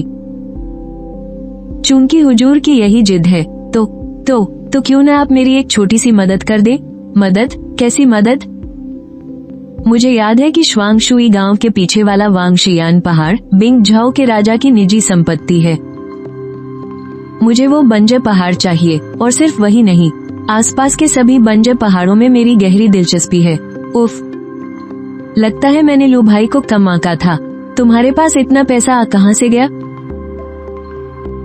अभी तो बिल्कुल नहीं है, लेकिन एक दिन मैं उन्हें जरूर खरीद लूंगा। बस भविष्य की तैयारी कर रहा हूँ, इसलिए एक जरिया चाहिए। इस मामले में मैं तुम्हारे लिए थोड़ी पूछताछ कर सकता हूँ, लेकिन बिंगझाओ के राजा के पास दौलत की कोई कमी नहीं है। आप बिंगझाओ के राजा तो नहीं हैं, फिर आप कैसे कह सकते हैं कि उन्हें पैसों की जरूरत नहीं? हो सकता है महाराज इसी बात से परेशान हो कि उन बंजर पहाड़ों की देखभाल करने वाला कोई नहीं है। मैं इस बारे में घुमा फिराकर बात करने की कोशिश करूंगा, लेकिन लू भाई, बहुत ज्यादा उम्मीद मत रखना। मैं तो बस एक मामूली सा अधिकारी हूँ। राजमहल में मेरी कोई खास पहुँच नहीं है। खैर, यह वो पैसा है जो पहरेदारों ने तुमसे लिया था। बिंगझाओ की हालत खस्ता है, ऊपर से लंबे समय से पगार नहीं मिली है, तो बेचारों को भी गुजारे के लिए कुछ तरीके निकालने पड़ते हैं। इसलिए लू भाई, उन्हें माफ कर देना। क्या ये पैसा सिर्फ मुझे ही वापस किया जा रहा है, या उन सभी को भी मिलेगा जो कचहरी में आए थे? भला सबको कैसे वापस किया जा सकता है? ये तो लू भाई से मिलकर मुझे जो खुशी हुई है, उसी के खातिर मैं अपनी जेब से तुम्हारे नुकसान की भरपाई कर रहा हूँ। मुझे भला क्यों बुरा लगेगा? अगर ऐसी बात है तो हुजूर का बहुत बहुत शुक्रिया। हुजूर सच में अपनी प्रजा को बच्चों की तरह चाहने वाले एक नेक अधिकारी हैं। तो फिर आपका बहुत बहुत धन्यवाद। हुजूर सच में अपनी प्रजा से बेइंतहा प्यार करने वाले अफसर हैं।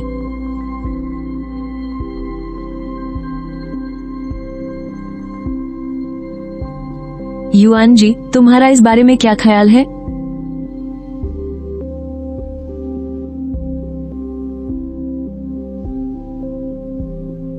इस शख्स को कम नहीं समझना चाहिए। हाँ, इस लड़के का दिमाग बहुत ही खतरनाक है। इसके तरीके बहुत बेरहम हैं।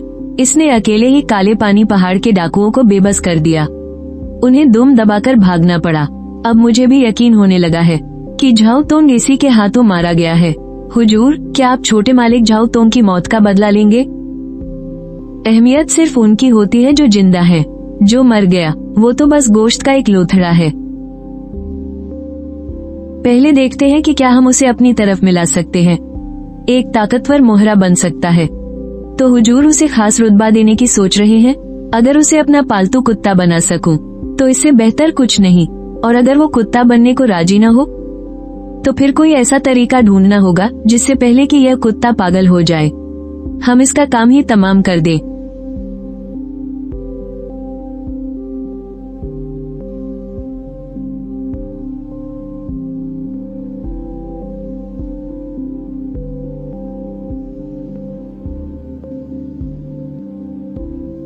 हुजूर,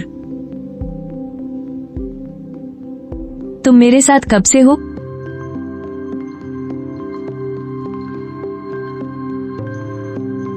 जी हुजूर, 14 साल हो गए। 8 साल की उम्र में ये दासी आपसे मिली थी और आज तुम सच में बेहद खूबसूरत हो। बस एक इशारा कर दो, न जाने कितने मर्द तुम्हारे कदमों में बिछने को तैयार हो जाएंगे। हुस्न दुनिया का सबसे धारदार हथियार होता है। हाँ हाँ हाँ, मैं तुम्हारे लिए एक पति ढूंढता हूँ।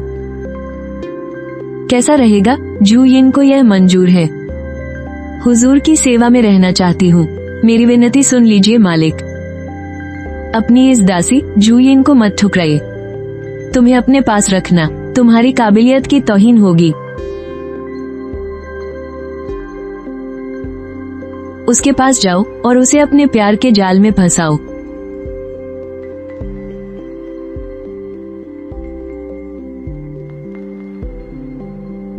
अरे ओ ढाबे वाले, मैं यहाँ खास जंगली शिकार का मजा लेने आया था और तू मुझे जंगली मुर्गे की जगह ये पालतू मुर्गा चिपका रहा है। मुझे बेवकूफ समझ रखा है क्या? अरे हुजूर, कैसी बातें कर रहे हैं आप? अगर आप बस 3 महीने बाद आते ना, तो मेरा दावा है आपको जो चाहिए वो सब मिलता यहाँ। इस आदमी की हथेलियों पर गट्टे पड़े हुए हैं। मतलब ये सालों से मार्शल आर्ट्स का अभ्यास करने वाला कोई माहिर लड़ाकू है। क्या पैनी नजर है तुम्हारी? मान गया लड़के, मुझे भी इस कला की समझ है, इसलिए ये भांपना कोई मुश्किल काम नहीं। तुम्हारे उस वार में जबरदस्त ताक थी, फिर भी तुमने उस झटके को मेज पर बहुत ही सफाई से कंट्रोल कर लिया ताकि बर्तन न टूटे। जनाब, आप कोई आम इंसान तो बिल्कुल नहीं है। हा हा हा हा हा हा, बहुत दिलचस्प। बहुत लंबा अरसा बीत गया तुम्हारे जैसे मजेदार इंसान से मिले हुए। मेरा नाम यू तियान रुई है। तुम्हारा नाम क्या है लड़के? लू चुवान। लू चुवान, बहुत बढ़िया नाम है। क्या मेरे साथ 2 हाथ आजमाना चाहोगे? मुझे राशन का कुछ सामान खरीदने जाना है। मेरे पास तुम्हारे साथ खेलने का वक्त नहीं है। लगान का अनाज भरने जा रहे हो? एकदम सही। अगर तुम मुझसे जीत गए तो मैं तुम्हें चांदी के 20 सिक्के दूंगा। क्या कहते हो? चांदी के 20 सिक्के? पैसा कमाने का ये तरीका काफी तेज है, लेकिन ये आदमी आखिर है कौन और इतना दरियादिल कैसे हो सकता है? अगर तुम मुझसे जीत गए तो मैं तुम्हें चांदी के 20 सिक्के दूंगा। तो क्या कहते हो? और अगर मैं हार गया तो? अगर तुम हारे तो जब तक मैं इस होंग तू इलाके में हूँ, तुम्हें हर महीने मेरे लिए एक जंगली मुर्गा मारकर इस ढाबे पर पहुँचाना होगा, ताकि मैं इनकी मशहूर रोस्टेड फीनिक्स डिश का मजा ले सकूं। क्यों, है ना फायदे का सौदा? ये तो पक्का भुक्खड़ है, बस एक जंगली मुर्गे के लिए इतना बड़ा दांव लगा रहा है। 50 सिक्के। तो आ जाओ मैदान में।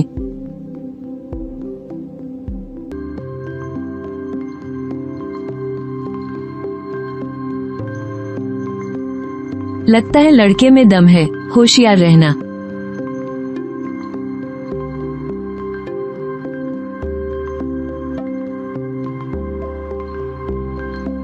Half step crushing fist.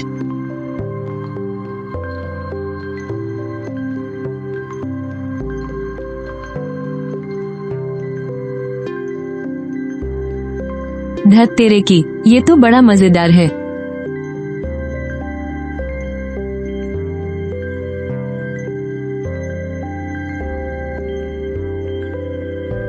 इसकी शारीरिक ताकत मुझसे कहीं ज्यादा है। जोरदार प्रहार।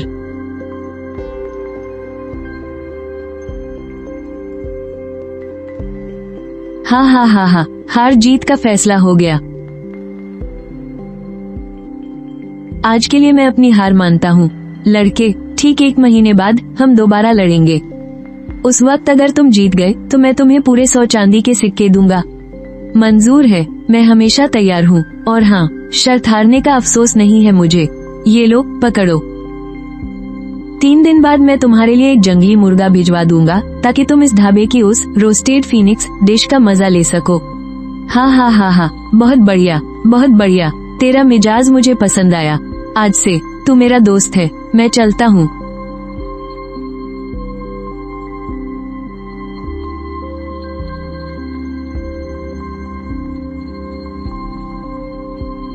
ये नक्शा तो बिल्कुल वैसा ही है जैसा उस गुफा में देखा था। ये क्या चीज है? काफी दिलचस्प लग रही है। मुझे क्या पता, यहाँ सामान खरीदने आते हो तो ना तो चीज कहाँ से आई ये पूछते हैं और ना ही कहाँ जाएगी। खून, इतना सा उसूल भी नहीं पता, समझा? ये बूढ़ा लोमड़, नक्शा तो सिर्फ एक चारा है। असल में ये दूसरे नक्शे वालों को फंसाने की चाल है। कितने का है? 10 तोले, कोई मोल भाव नहीं। बिंगजू सेना के शाही रक्षकों का हथियार है। अगर परख है तभी आगे आना। 10 तोले? अरे, जाकर सीधे डाका क्यों नहीं डाल लेता? एक बेहतरीन कमान चाहिए तो मेरी जुबाउजाई दुकान में आकर क्यों नहीं देखते?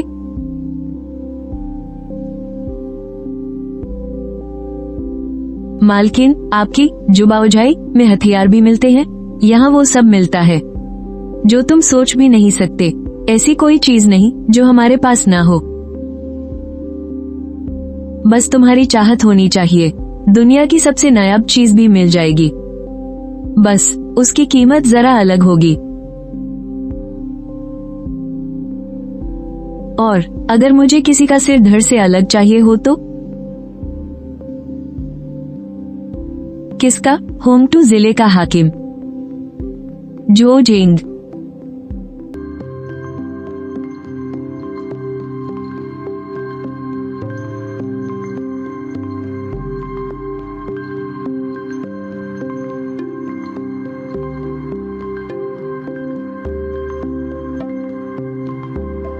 हाँ हाँ, हुजूर मजाक कर रहे हैं। शाही दरबार के हाकिम की हत्या करना मौत की सजा के बराबर है। मेरी जुबाउजाई में सिर्फ और सिर्फ बेहतरीन चीजें ही बिकती हैं।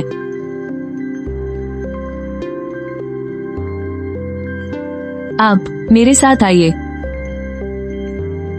छोटे भाई, तुम यहीं रुको, ऊपर जगह थोड़ी कम है, हम तीनों वहाँ नहीं आ पाएंगे। ओह ठीक है जी।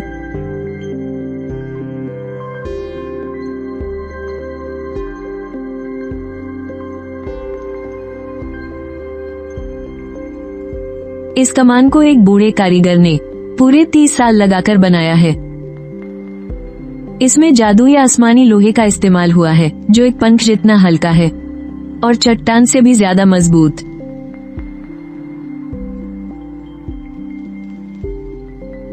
शानदार कमान है। अफसोस, ये बस एक ढांचा है, इसकी कोई डोरी नहीं है। अगर हुजूर को ये चाहिए तो ये नाचीज डोरी लगाने में मदद कर सकती है। बस इसकी कीमत पूरे 100 चांदी के सिक्के, एक भी कम नहीं। 100? क्या तुम मुझे लूट रही हो? हाँ हाँ हुजूर, तुम मजाक कर रहे हैं।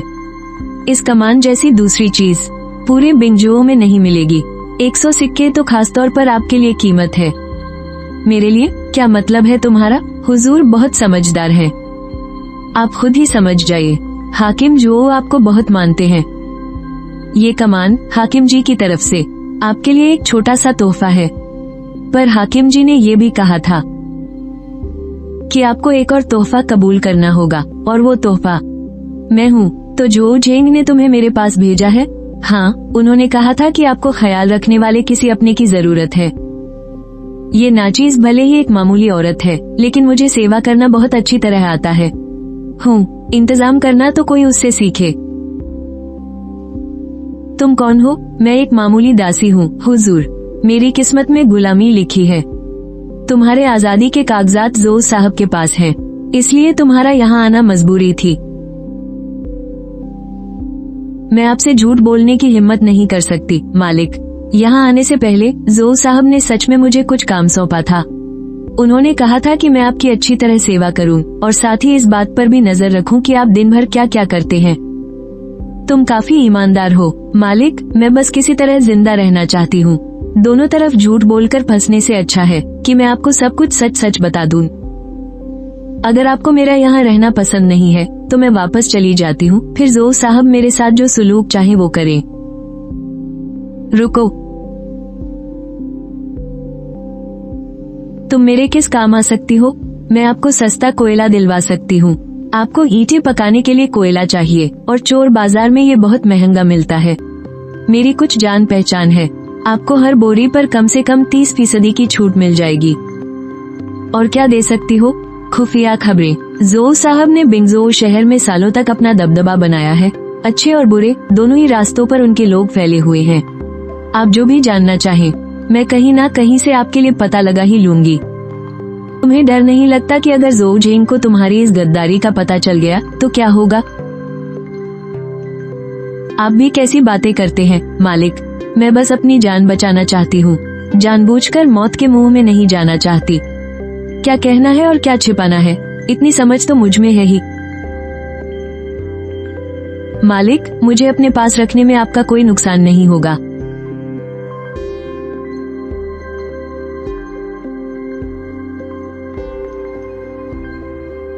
ठीक है, यह अधूरा धनुष मैं अपने साथ ले जा रहा हूँ। तुम मेरे साथ घर चलो।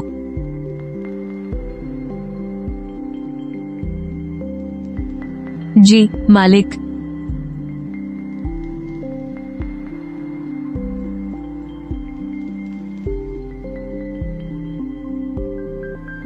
मालिक, क्या आपको डर नहीं लगता कि जो साहब ने मुझे आपको नुकसान पहुंचाने के लिए भेजा होगा? आखिरकार जो झेंग बहुत ही कमीना और क्रूर इंसान है। मुझे इससे ज्यादा डर इस बात का है कि कहीं तुम मेरे किसी काम की ना निकलो। क्या मतलब? मेरा मतलब है, अगर किसी इंसान का कोई इस्तेमाल ही ना किया जा सके तो उसकी जिंदगी सच में बेकार है। जब तक तुम मेरे काम आ सकती हो तब तक कोई ना कोई तुम्हें बचा ही लेगा। इस बिगड़े हुए वक्त में जिंदा रहने का यही उसूल है। मालिक, आप उन सभी लोगों से बिल्कुल अलग हैं जिनसे मैं आज तक मिली हूँ। सिर्फ आपने मुझे सच में एक इंसान समझा है।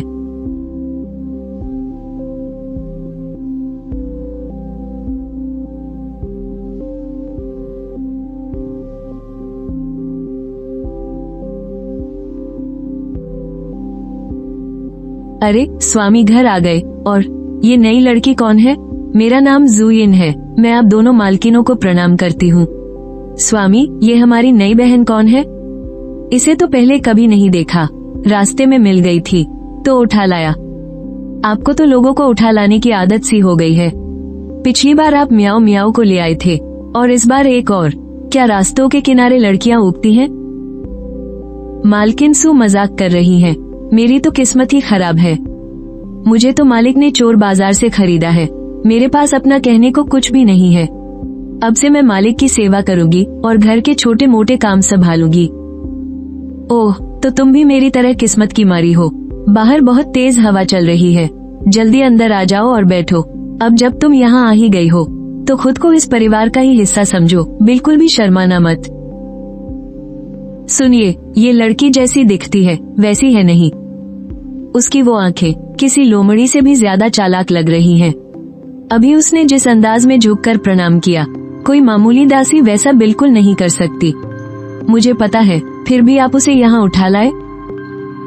दुश्मन को घर में पनाह देना, क्योंकि ये मामला इतना सीधा नहीं है, इसीलिए तो और भी मजा आएगा। तुम बेफिक्र रहो, वो हमारा कुछ नहीं बिगाड़ पाएगा। हाँ सुनो, कल मैं तुम्हें शिकार पर ले चलूंगा। चलोगी ना? अरे वाह, ये तो बहुत बढ़िया है। शुक्रिया मालिक, मेरे तो कब से हाथ खुजला रहे थे।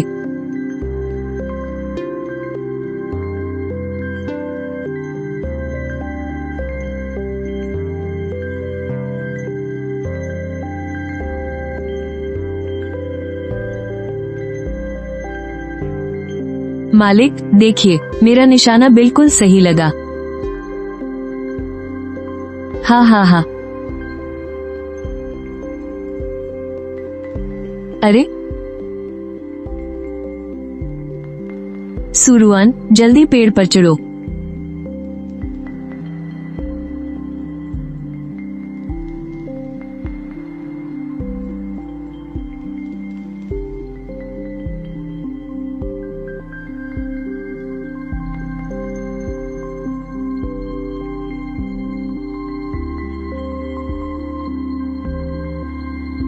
मालिक,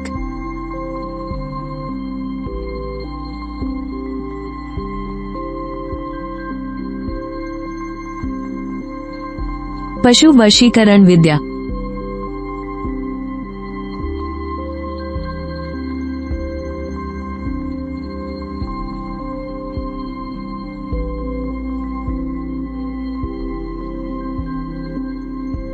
मालिक,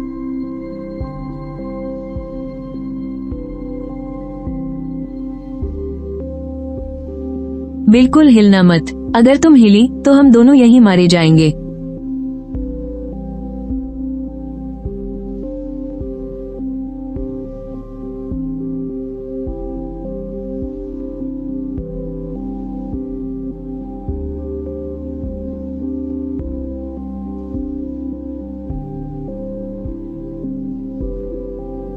मालिक,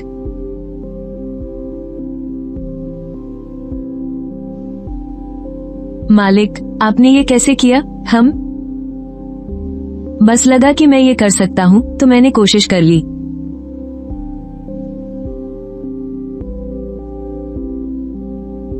मैं इनकी पत्नी हूँ। ये मेरे परिवार का हिस्सा है, मेरी साथी है। आज के बाद इसका हर हुक्म मेरा हुक्म माना जाएगा।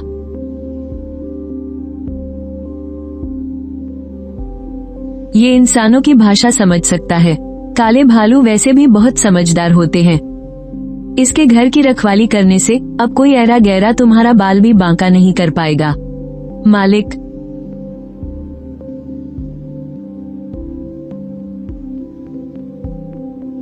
चलो घर चलते हैं। कल मैं तुम्हें शहर के जुई शियान भोजनालय ले चलूंगा। बहुत बढ़िया, शुक्रिया मालिक।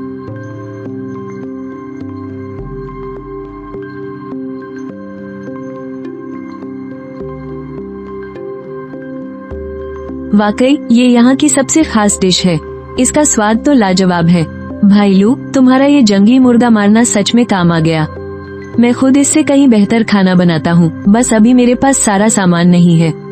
तुम्हें क्या क्या सामान चाहिए? मैं इंतजाम कर दूंगा। अगर मुझे सच में तुम्हारा खाना पसंद आया तो पैसों की कोई फिक्र मत करना। अब जब हम दोस्त बन ही गए हैं तो घर पर साथ खाना खाना तो आम बात है। मैं शूम शुई गांव में रहता हूँ। अंदर की तरफ आखिरी वाला घर मेरा ही है। आप जब चाहे आ सकते हैं। क्या सच में? बिल्कुल, हाँ हाँ हाँ हाँ हाँ।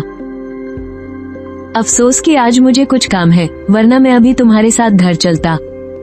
फिर कभी सही, किसी और दिन पक्का तुम्हारे घर आऊंगा। मालिक, ये यू तियान रुई कोई मामूली इंसान नहीं लगता। इसकी आंखें और चेहरा कुछ कुछ बिंगजुओं के राजा से मिलते हैं। हम आपको हैरानी नहीं हुई? मुझे तो पहले ही शक हो गया था। इस बात को अपने तक ही रखना, किसी और से इसका जिक्र मत करना। मैं समझ गई। जो जिंग, जिस चीज की तुम्हें जिंदगी भर तलाश थी, वो इस वक्त मेरे हाथों में है। ये खेल तो बस अभी शुरू हुआ है।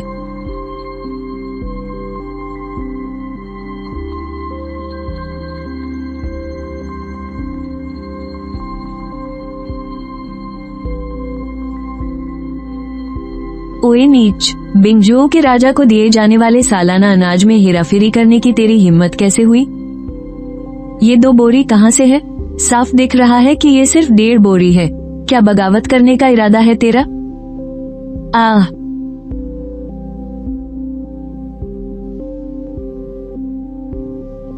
हुजूर, मुझ पर जुल्म मत कीजिए।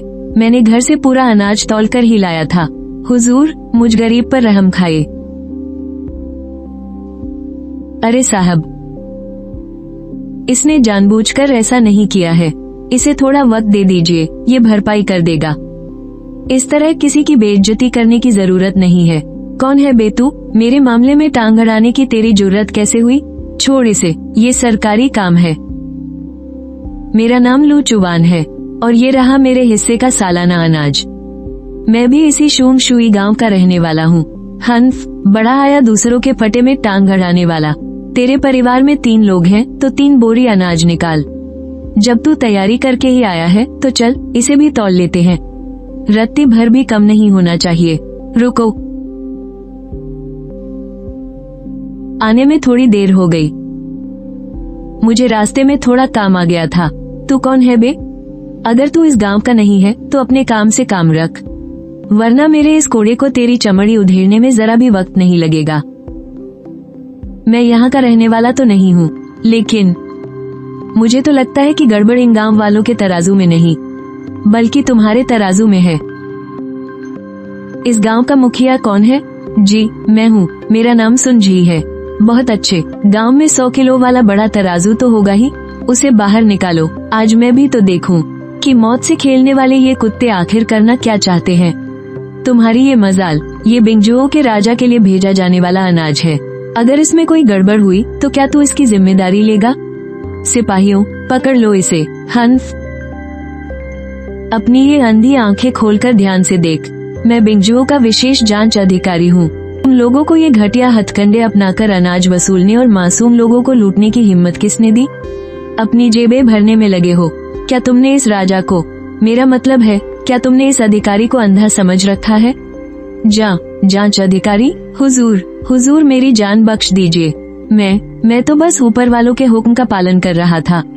जिलाधिकारी जो झेंग साहब ने आदेश दिया था।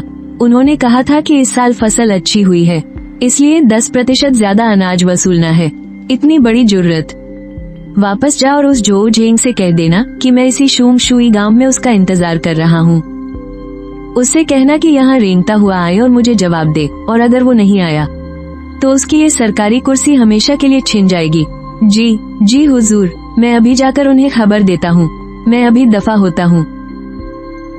गांव वालों, सालाना अनाज की वसूली आज के लिए रोक दी गई है।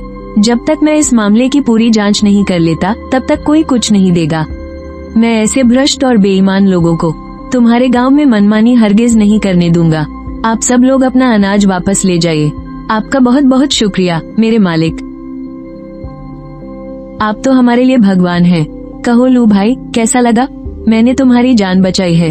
अब तो तुम पर मेरा एक एहसान हो गया ना। तुमने मेरी जान कहाँ बचाई, तुम तो बस अपना नाम चमकाना चाहते थे, है ना? बिंगजुओं के राजा अभी अभी गद्दी पर बैठे हैं और उनके तरीके भी कुछ खास शरीफों वाले नहीं थे। उन्हें पैसों की जरूरत है, और उससे भी ज्यादा अच्छे नाम की, या यूँ कहो कि अच्छा नाम ही तो पैसा है। अरे बस यूँ ही मौके का फायदा उठा लिया। तुमने तो पकड़ लिया। तुम सच में बहुत तेज हो। मुझे तो लगता है कि मुझे तुमसे दोस्ती ही नहीं करनी चाहिए थी। बहुत थका देने वाला काम है। ही तुम ऐसी जगह पर रहते हो, तुम्हारे हुनर को देखते हुए तुम्हें इतना गरीब तो नहीं होना चाहिए। पहले सोचा था कि पढ़ाई लिखाई करूं, पर मेरे बस की बात नहीं थी। बहुत वक्त बर्बाद कर दिया। अभी हाल ही में शिकार करना शुरू किया है, तब जाकर हालत थोड़ी सुधरी है। चलो अंदर चलते हैं। तुम्हें अपना खास भुना हुआ गोश्त खिलाता हूँ। नाम सुनकर ही मुंह में पानी आ गया ना। आज तो मेरे आने का दिन बन गया। जल्दी लाओ, जल्दी।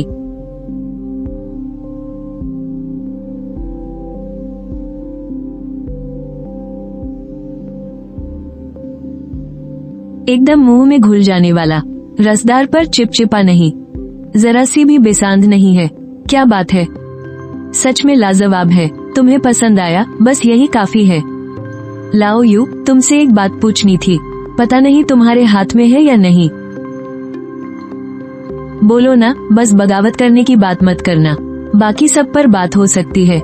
शुमशुई गांव के पीछे शुवांजियान पहाड़ के आसपास का जंगल और जमीन, क्या वो बिंगजुओं के राजा की है?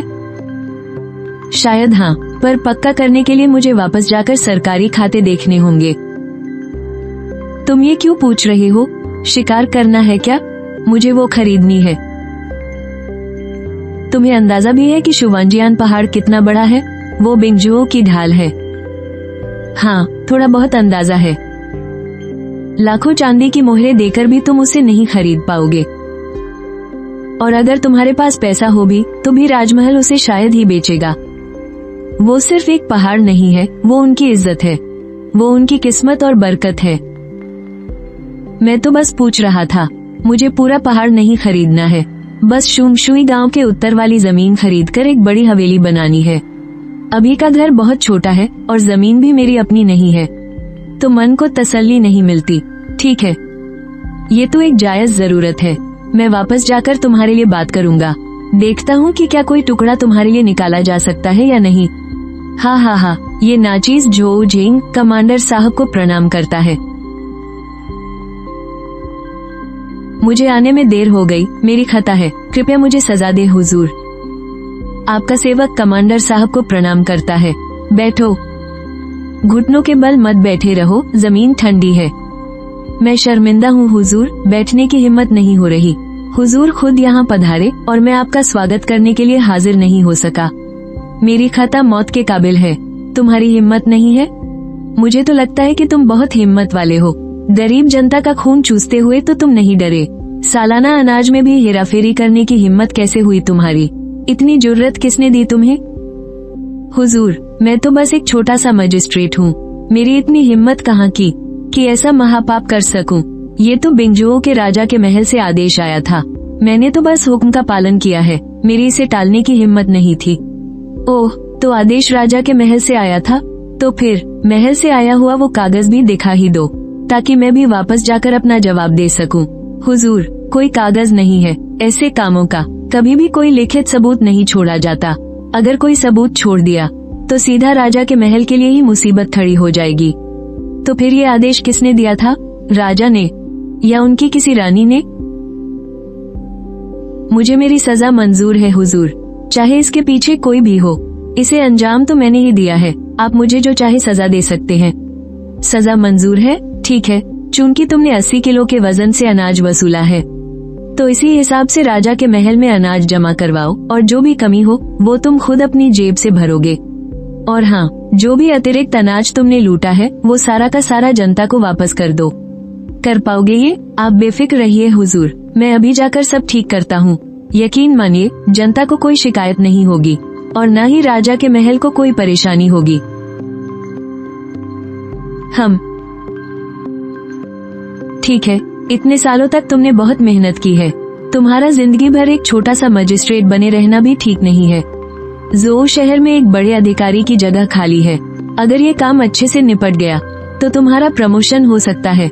हुजूर, होंगतू जिले में अभी बहुत कुछ सुधारना बाकी है और मुझे पूरा भरोसा है कि मैं यहाँ की जनता को कम से कम 2 वक्त की रोटी तो दिला ही सकता हूँ। बस यही मेरी इकलौती इच्छा है। मेरी आपसे गुजारिश है हुजूर, इसे मान ले। देखो, ऐसा सुनहरा मौका बार बार दरवाजा नहीं खटखटाता, तुम एक बार फिर अच्छे से सोच लो। आपकी इस मेहरबानी के लिए बहुत बहुत शुक्रिया हुजूर, लेकिन मैंने अपना फैसला कर लिया है। मैं अभी जाकर आपके लिए एक अच्छी सी शराब लेकर आता हूँ, ताकि अपनी गलतियों की माफी मांग सकूं।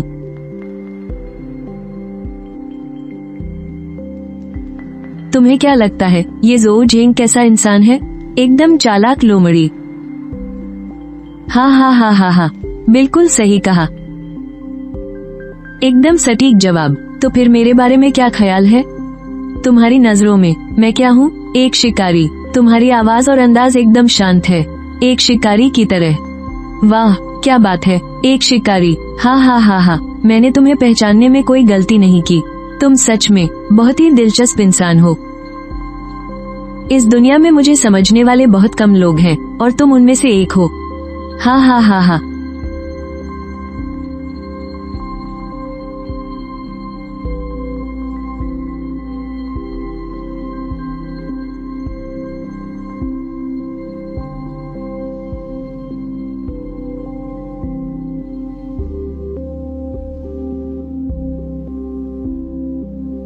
गुरुजी, जरा वहाँ देखिए, क्या वो झाओ गांव के शिकारियों की टोली है? वो लोग, ऐसा लग रहा है जैसे उन्होंने कोई चक्रव्यूह रच लिया है। बहुत खूब, तुम्हारी नजर काफी तेज है। उन्होंने त्रिकोण के आकार में घेराबंदी कर रखी है, लगता है वो पूरी तैयारी के साथ आए हैं। गुरुजी, क्या हमें यहाँ से छिप जाना चाहिए? उनकी तादाद बहुत ज्यादा है और इस पहाड़ पर उनसे सीधे भिड़ने में हमारा ही नुकसान है। अब बहुत देर हो चुकी है, जरा अपने चारों तरफ देखो। उन्होंने हमारे चारों तरफ जाल बिछाना शुरू कर दिया है। सामने वाले क्या झाओ गांव के लोग हैं? हमारी मुलाकात तो पहाड़ पर हुई थी। क्यों ना हम बैठकर आराम से बात कर ले? ये हथियार उठाने की क्या जरूरत है? लू छवान के बच्चे, अब रहम की भीख मांगने में बहुत देर हो चुकी है। आज झाओ गांव के लोग तुझे इसकी भारी कीमत चुकाने पर मजबूर कर देंगे। तुझे बताएंगे कि हमसे पंगा लेने का क्या अंजाम होता है। ओह, तो क्या तुम लोग आखिरी सांस तक लड़ना चाहते हो? आज मैं तुझे दिखाऊंगा कि एक शिकारी का असली हुनर जंगलों और पहाड़ों में ही नजर आता है। भाइयों, टूट पड़ो इस पर।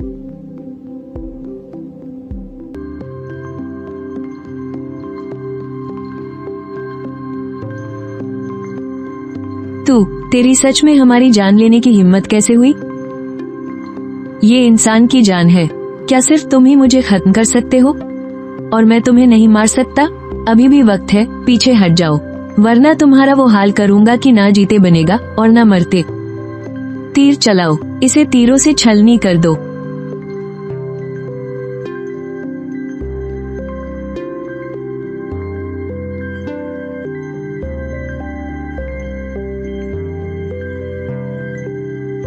कुछ तो गड़बड़ है। ये सिर्फ झाओ गांव के लोग नहीं हैं। ऐसा कैसे हो सकता है? मैं तो इन सबको जानता हूँ। ये सब गांव के पुराने शिकारी हैं। हालांकि ये तीर देखने में बिल्कुल झाओ गांव के तीरों जैसा ही लग रहा है, लेकिन इसे किसी खास लेप में डुबोया गया है ताकि ये और भी दूर तक जा सके और ज्यादा घातक हो। कोई है जो इस भीड़ में छिपकर झाओ गांव के नाम पर मुझे मारना चाहता है। हिम्मत है तो सामने आ। तुम सामने वाली पगडंडी से पहाड़ के नीचे चले जाओ और पीछे मुड़कर मत देखना। अब इसके बाद मैं तुम्हारी हिफाजत नहीं कर पाऊंगा। गुरुजी, मुझे पता है कि मैं किसी काम का नहीं हूँ, लेकिन अगर मैं यहाँ से भाग गया तो फिर आपको अपना मुंह कैसे दिखाऊंगा? लू छवान चुपचाप बाहर निकला। लेकिन गुरुजी, मैं आपकी मदद करना चाहता हूँ, चाहे इसके लिए मेरी जान ही क्यों ना चली जाए। हा, बेवकूफों की फौज।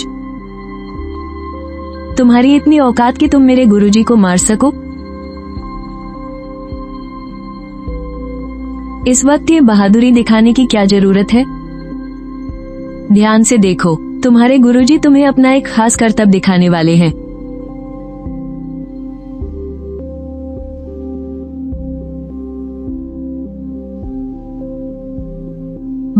भेड़िए, ये तो भेड़ियों का राजा है।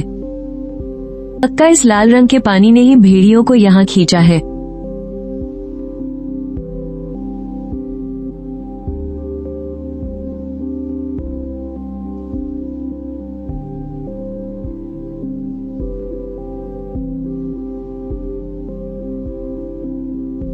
लू छवान, भेड़िए आ गए हैं। चलो अभी के लिए अपनी दुश्मनी भुला देते हैं, मिलकर इस भेड़िए के राजा का सामना करते हैं। जो भी शिकार मिलेगा हम आधा आधा बांट लेंगे। क्या कहते हो?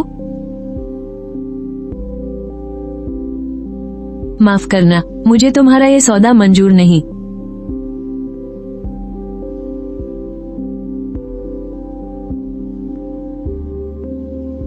हा। लू छवान, ओ लू छवान, बुरे काम का बुरा ही नतीजा होता है। मैं तो अभी दोस्ती का हाथ बढ़ा रहा था, तूने मना कर दिया। अब तू इस भेड़िए के जबड़ों में तड़प तड़प कर मरेगा। यही तेरी किस्मत है। घमंड करने वालों का सिर ऊपर वाला ही कुचलता है। हा।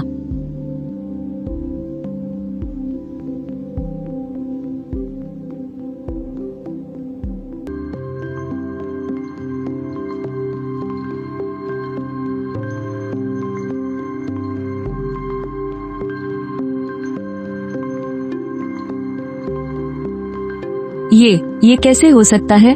तू तो एक शिकारी है ना? ये भेड़ियों का राजा है, ये तेरी बात कैसे मान सकता है? मेरा इन लोगों से कोई वास्ता नहीं है, बल्कि मेरी इनसे पुरानी दुश्मनी है। तुम लोगों को जो करना है खुशी से करो। लू छवान, हमसे गलती हो गई, हमें एक बार जाने दे। मैं कसम खाता हूँ कि आइंदा कभी तुझे परेशान नहीं करूँगा। झाओ गांव के सब लोग तुम्हारी बात मानते हैं। हाँ हाँ, अभी तो तुम मुझे जान से मारने की धमकियां दे रहे थे और कहते हैं ना, दुश्मन को अगर जड़ से न उखाड़ो तो वो फिर से पनप जाता है। खैर, मुझे एक ऐसा राज पता है जो तुम जरूर जानना चाहोगे। वो शुवान जयान पहाड़ के खजाने के बारे में है। क्या वो राज बताकर मेरी जान बच सकती है? वो खजाना इतना बड़ा है कि तुम दुनिया के सबसे अमीर इंसान बन जाओगे। बको, देखते हैं कि तुम्हारा ये राज तुम्हारी जान बख्शने के लायक है भी या नहीं। मैं ये सिर्फ तुम्हें बता सकता हूँ। इन सबको पीछे हटने के लिए कहो। शश।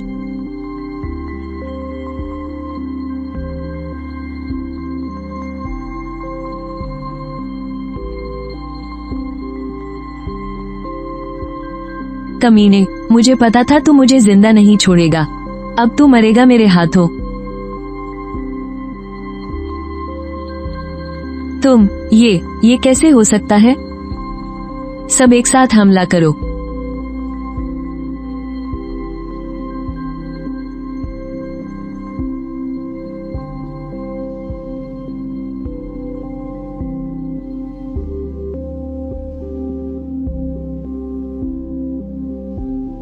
गुरुजी, ये नजारा तो बहुत ही खौफनाक है। अब आगे क्या करना है? अगर सरकारी सिपाहियों ने पूछताछ शुरू कर दी तो हम अपना शिकार जारी रखेंगे। बस यही समझना कि हम कभी यहाँ आए ही नहीं थे। भेड़ियों का झुंड इन लाशों को खुद ब खुद ठिकाने लगा देगा।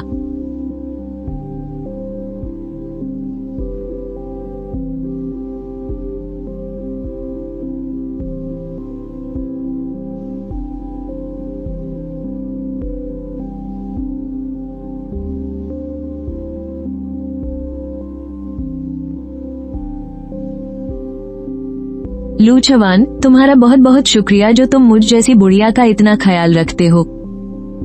वांग काकी, आज मैं पहाड़ पर एक आदमी से मिला था। वो झाड़ियों में छिपा हुआ था और उसे तीरंदाजी भी आती थी। उसका निशाना बिल्कुल अचूक था और वो छिपने में भी माहिर था। मुझे वो शख्स कुछ जाना पहचाना सा लगा। क्या आप किसी ऐसे इंसान को जानती हैं जिसके पास ऐसा हुनर हो? आपको क्या लगता है, कहीं वो मेरे ही पीछे तो नहीं पड़ा था? मुझे कैसे पता होगा बेटा? हमारे शुंगशुई गांव में ऐसा खतरनाक इंसान कहां से आएगा? कहीं ऐसा तो नहीं कि तुमने किसी से दुश्मनी मोल ले ली हो जो अब तुम्हारी जान का प्यासा हो? लेकिन काकी, मैंने तो एक बार भी नहीं कहा कि वो इंसान मुझे मारना चाहता था। फिर आप इतने यकीन से कैसे कह सकती हैं कि वो मेरी जान लेना चाहता है?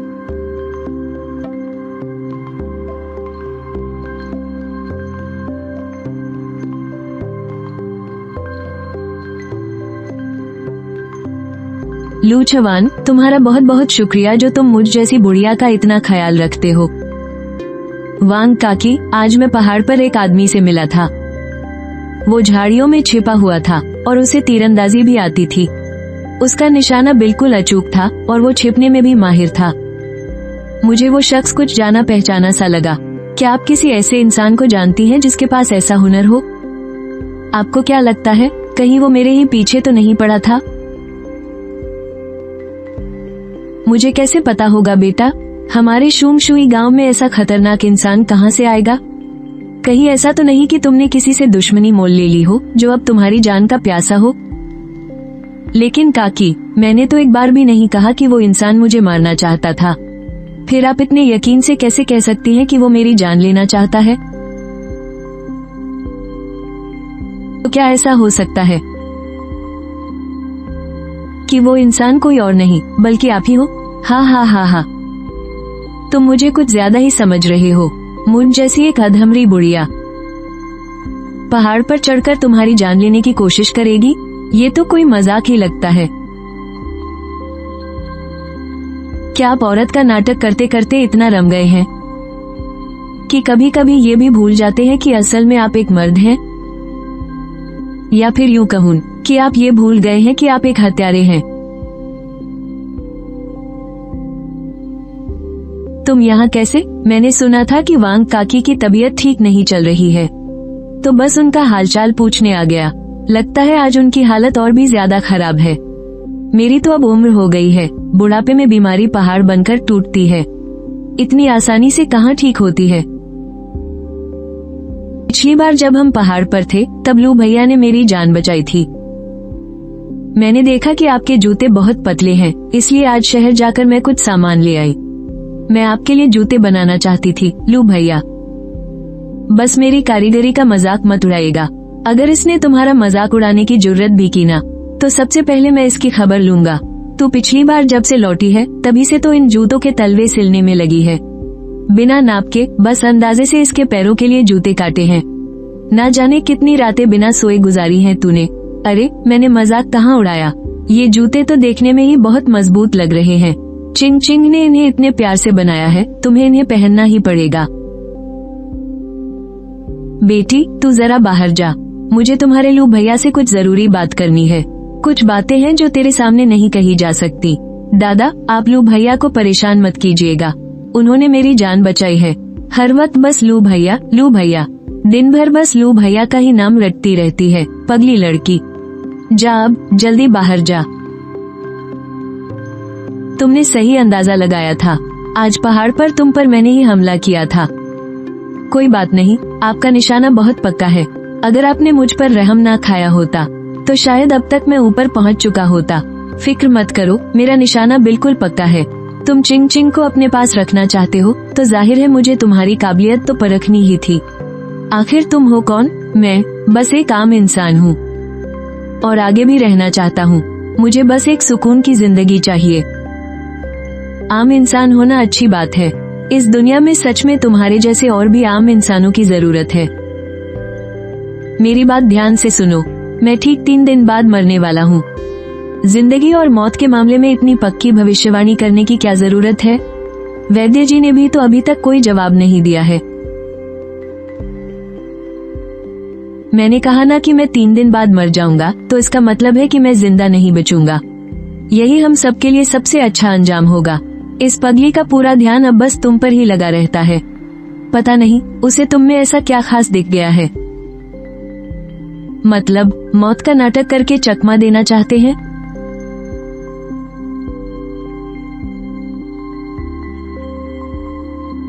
अगर शेर की खाल से काम बन गया तो भालू की खाल से भी बन ही जाना चाहिए, है ना? दोनों ही खूंखार जानवर हैं, तो तरीका भी लगभग एक जैसा ही होगा। कुछ नहीं, तुम आराम करो। मेरे दिमाग में अचानक एक ख्याल आया था जो थोड़ा बहुत तुमसे जुड़ा हुआ है। तुम फिक्र मत करो, जब तक मैं पक्का नहीं कर लेता तब तक कोई बेवकूफी नहीं करूंगा। शेर की खाल तो बस एक बहाना है। राजा ने बिल्कुल सही कहा था, इंसान जितना ज्यादा जानता है खतरा उतना ही ज्यादा बढ़ जाता है। लेकिन कुछ बातों से अनजान रहना और भी खतरनाक साबित हो सकता है। इसलिए खुद को और ताकतवर बनाने के सिवा और कोई रास्ता नहीं है, तभी इस जगह की शांति को बचाया जा सकता है।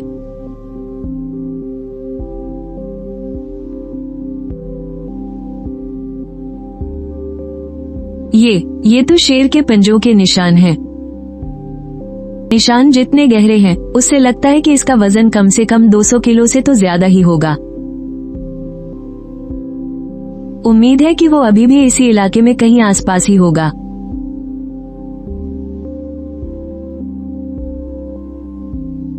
ये तो बहुत छोटा है। इस छोटी उम्र के शेर में ना तो ज्यादा गोश्त होगा और न ही इसकी खाल इतनी मोटी होगी।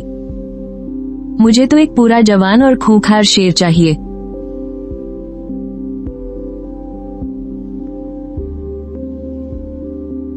कुछ तो गड़बड़ है। शेर साफ सफाई पसंद करते हैं। उनकी गुफा से इतनी गंदी बदबू नहीं आनी चाहिए। ये बदबू ऐसी है जैसे अंदर कोई चीज सड़ी हुई पड़ी हो, और वो भी काफी लंबे समय से। शेर और शेरनी दोनों ही यहाँ नहीं है। क्या मुझे अंदर जाना चाहिए? कहीं अंदर कोई और खूंखार जानवर हुआ तो? लेकिन जब तक शेर की मांद में घुसोगे नहीं तो शिकार कैसे मिलेगा? खतरा उठाए बिना कुछ नहीं मिलता। अब जब आ ही गया हूँ तो देखकर ही जाऊंगा कि आखिर यहाँ है क्या।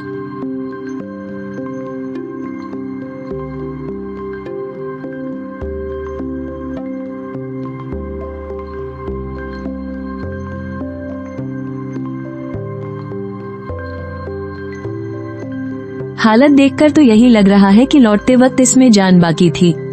फिर पता नहीं क्या हुआ और ये दोबारा उठ ही नहीं पाई। अभी मैं सोचूं कि बाहर सिर्फ छोटा बच्चा क्यों था, तो मतलब बड़ी वाली।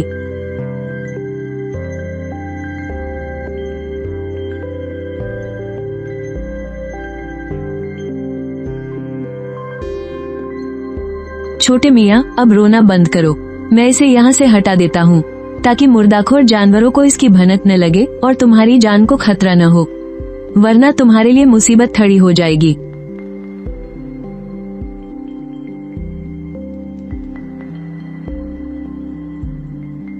लो, थोड़ा खा लो, पेट भरा होगा तभी तो मुझ पर गुस्सा निकालने की ताकत मिलेगी।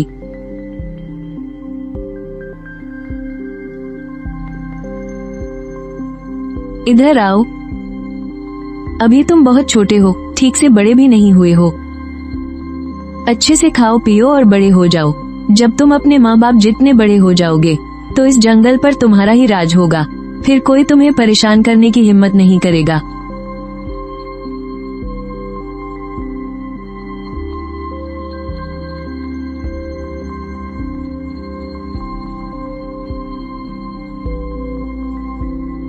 अब जब तुम मेरे साथी हो तो तुम्हारा एक नाम भी होना चाहिए। तुम्हारी इस उछल कूद को देखकर मैं तुम्हें छलांगू बुलाऊंगा। अरे तुम मुझे कहाँ ले जा रहे हो? एक गुफा? क्या अंदर कोई खजाना छुपा है?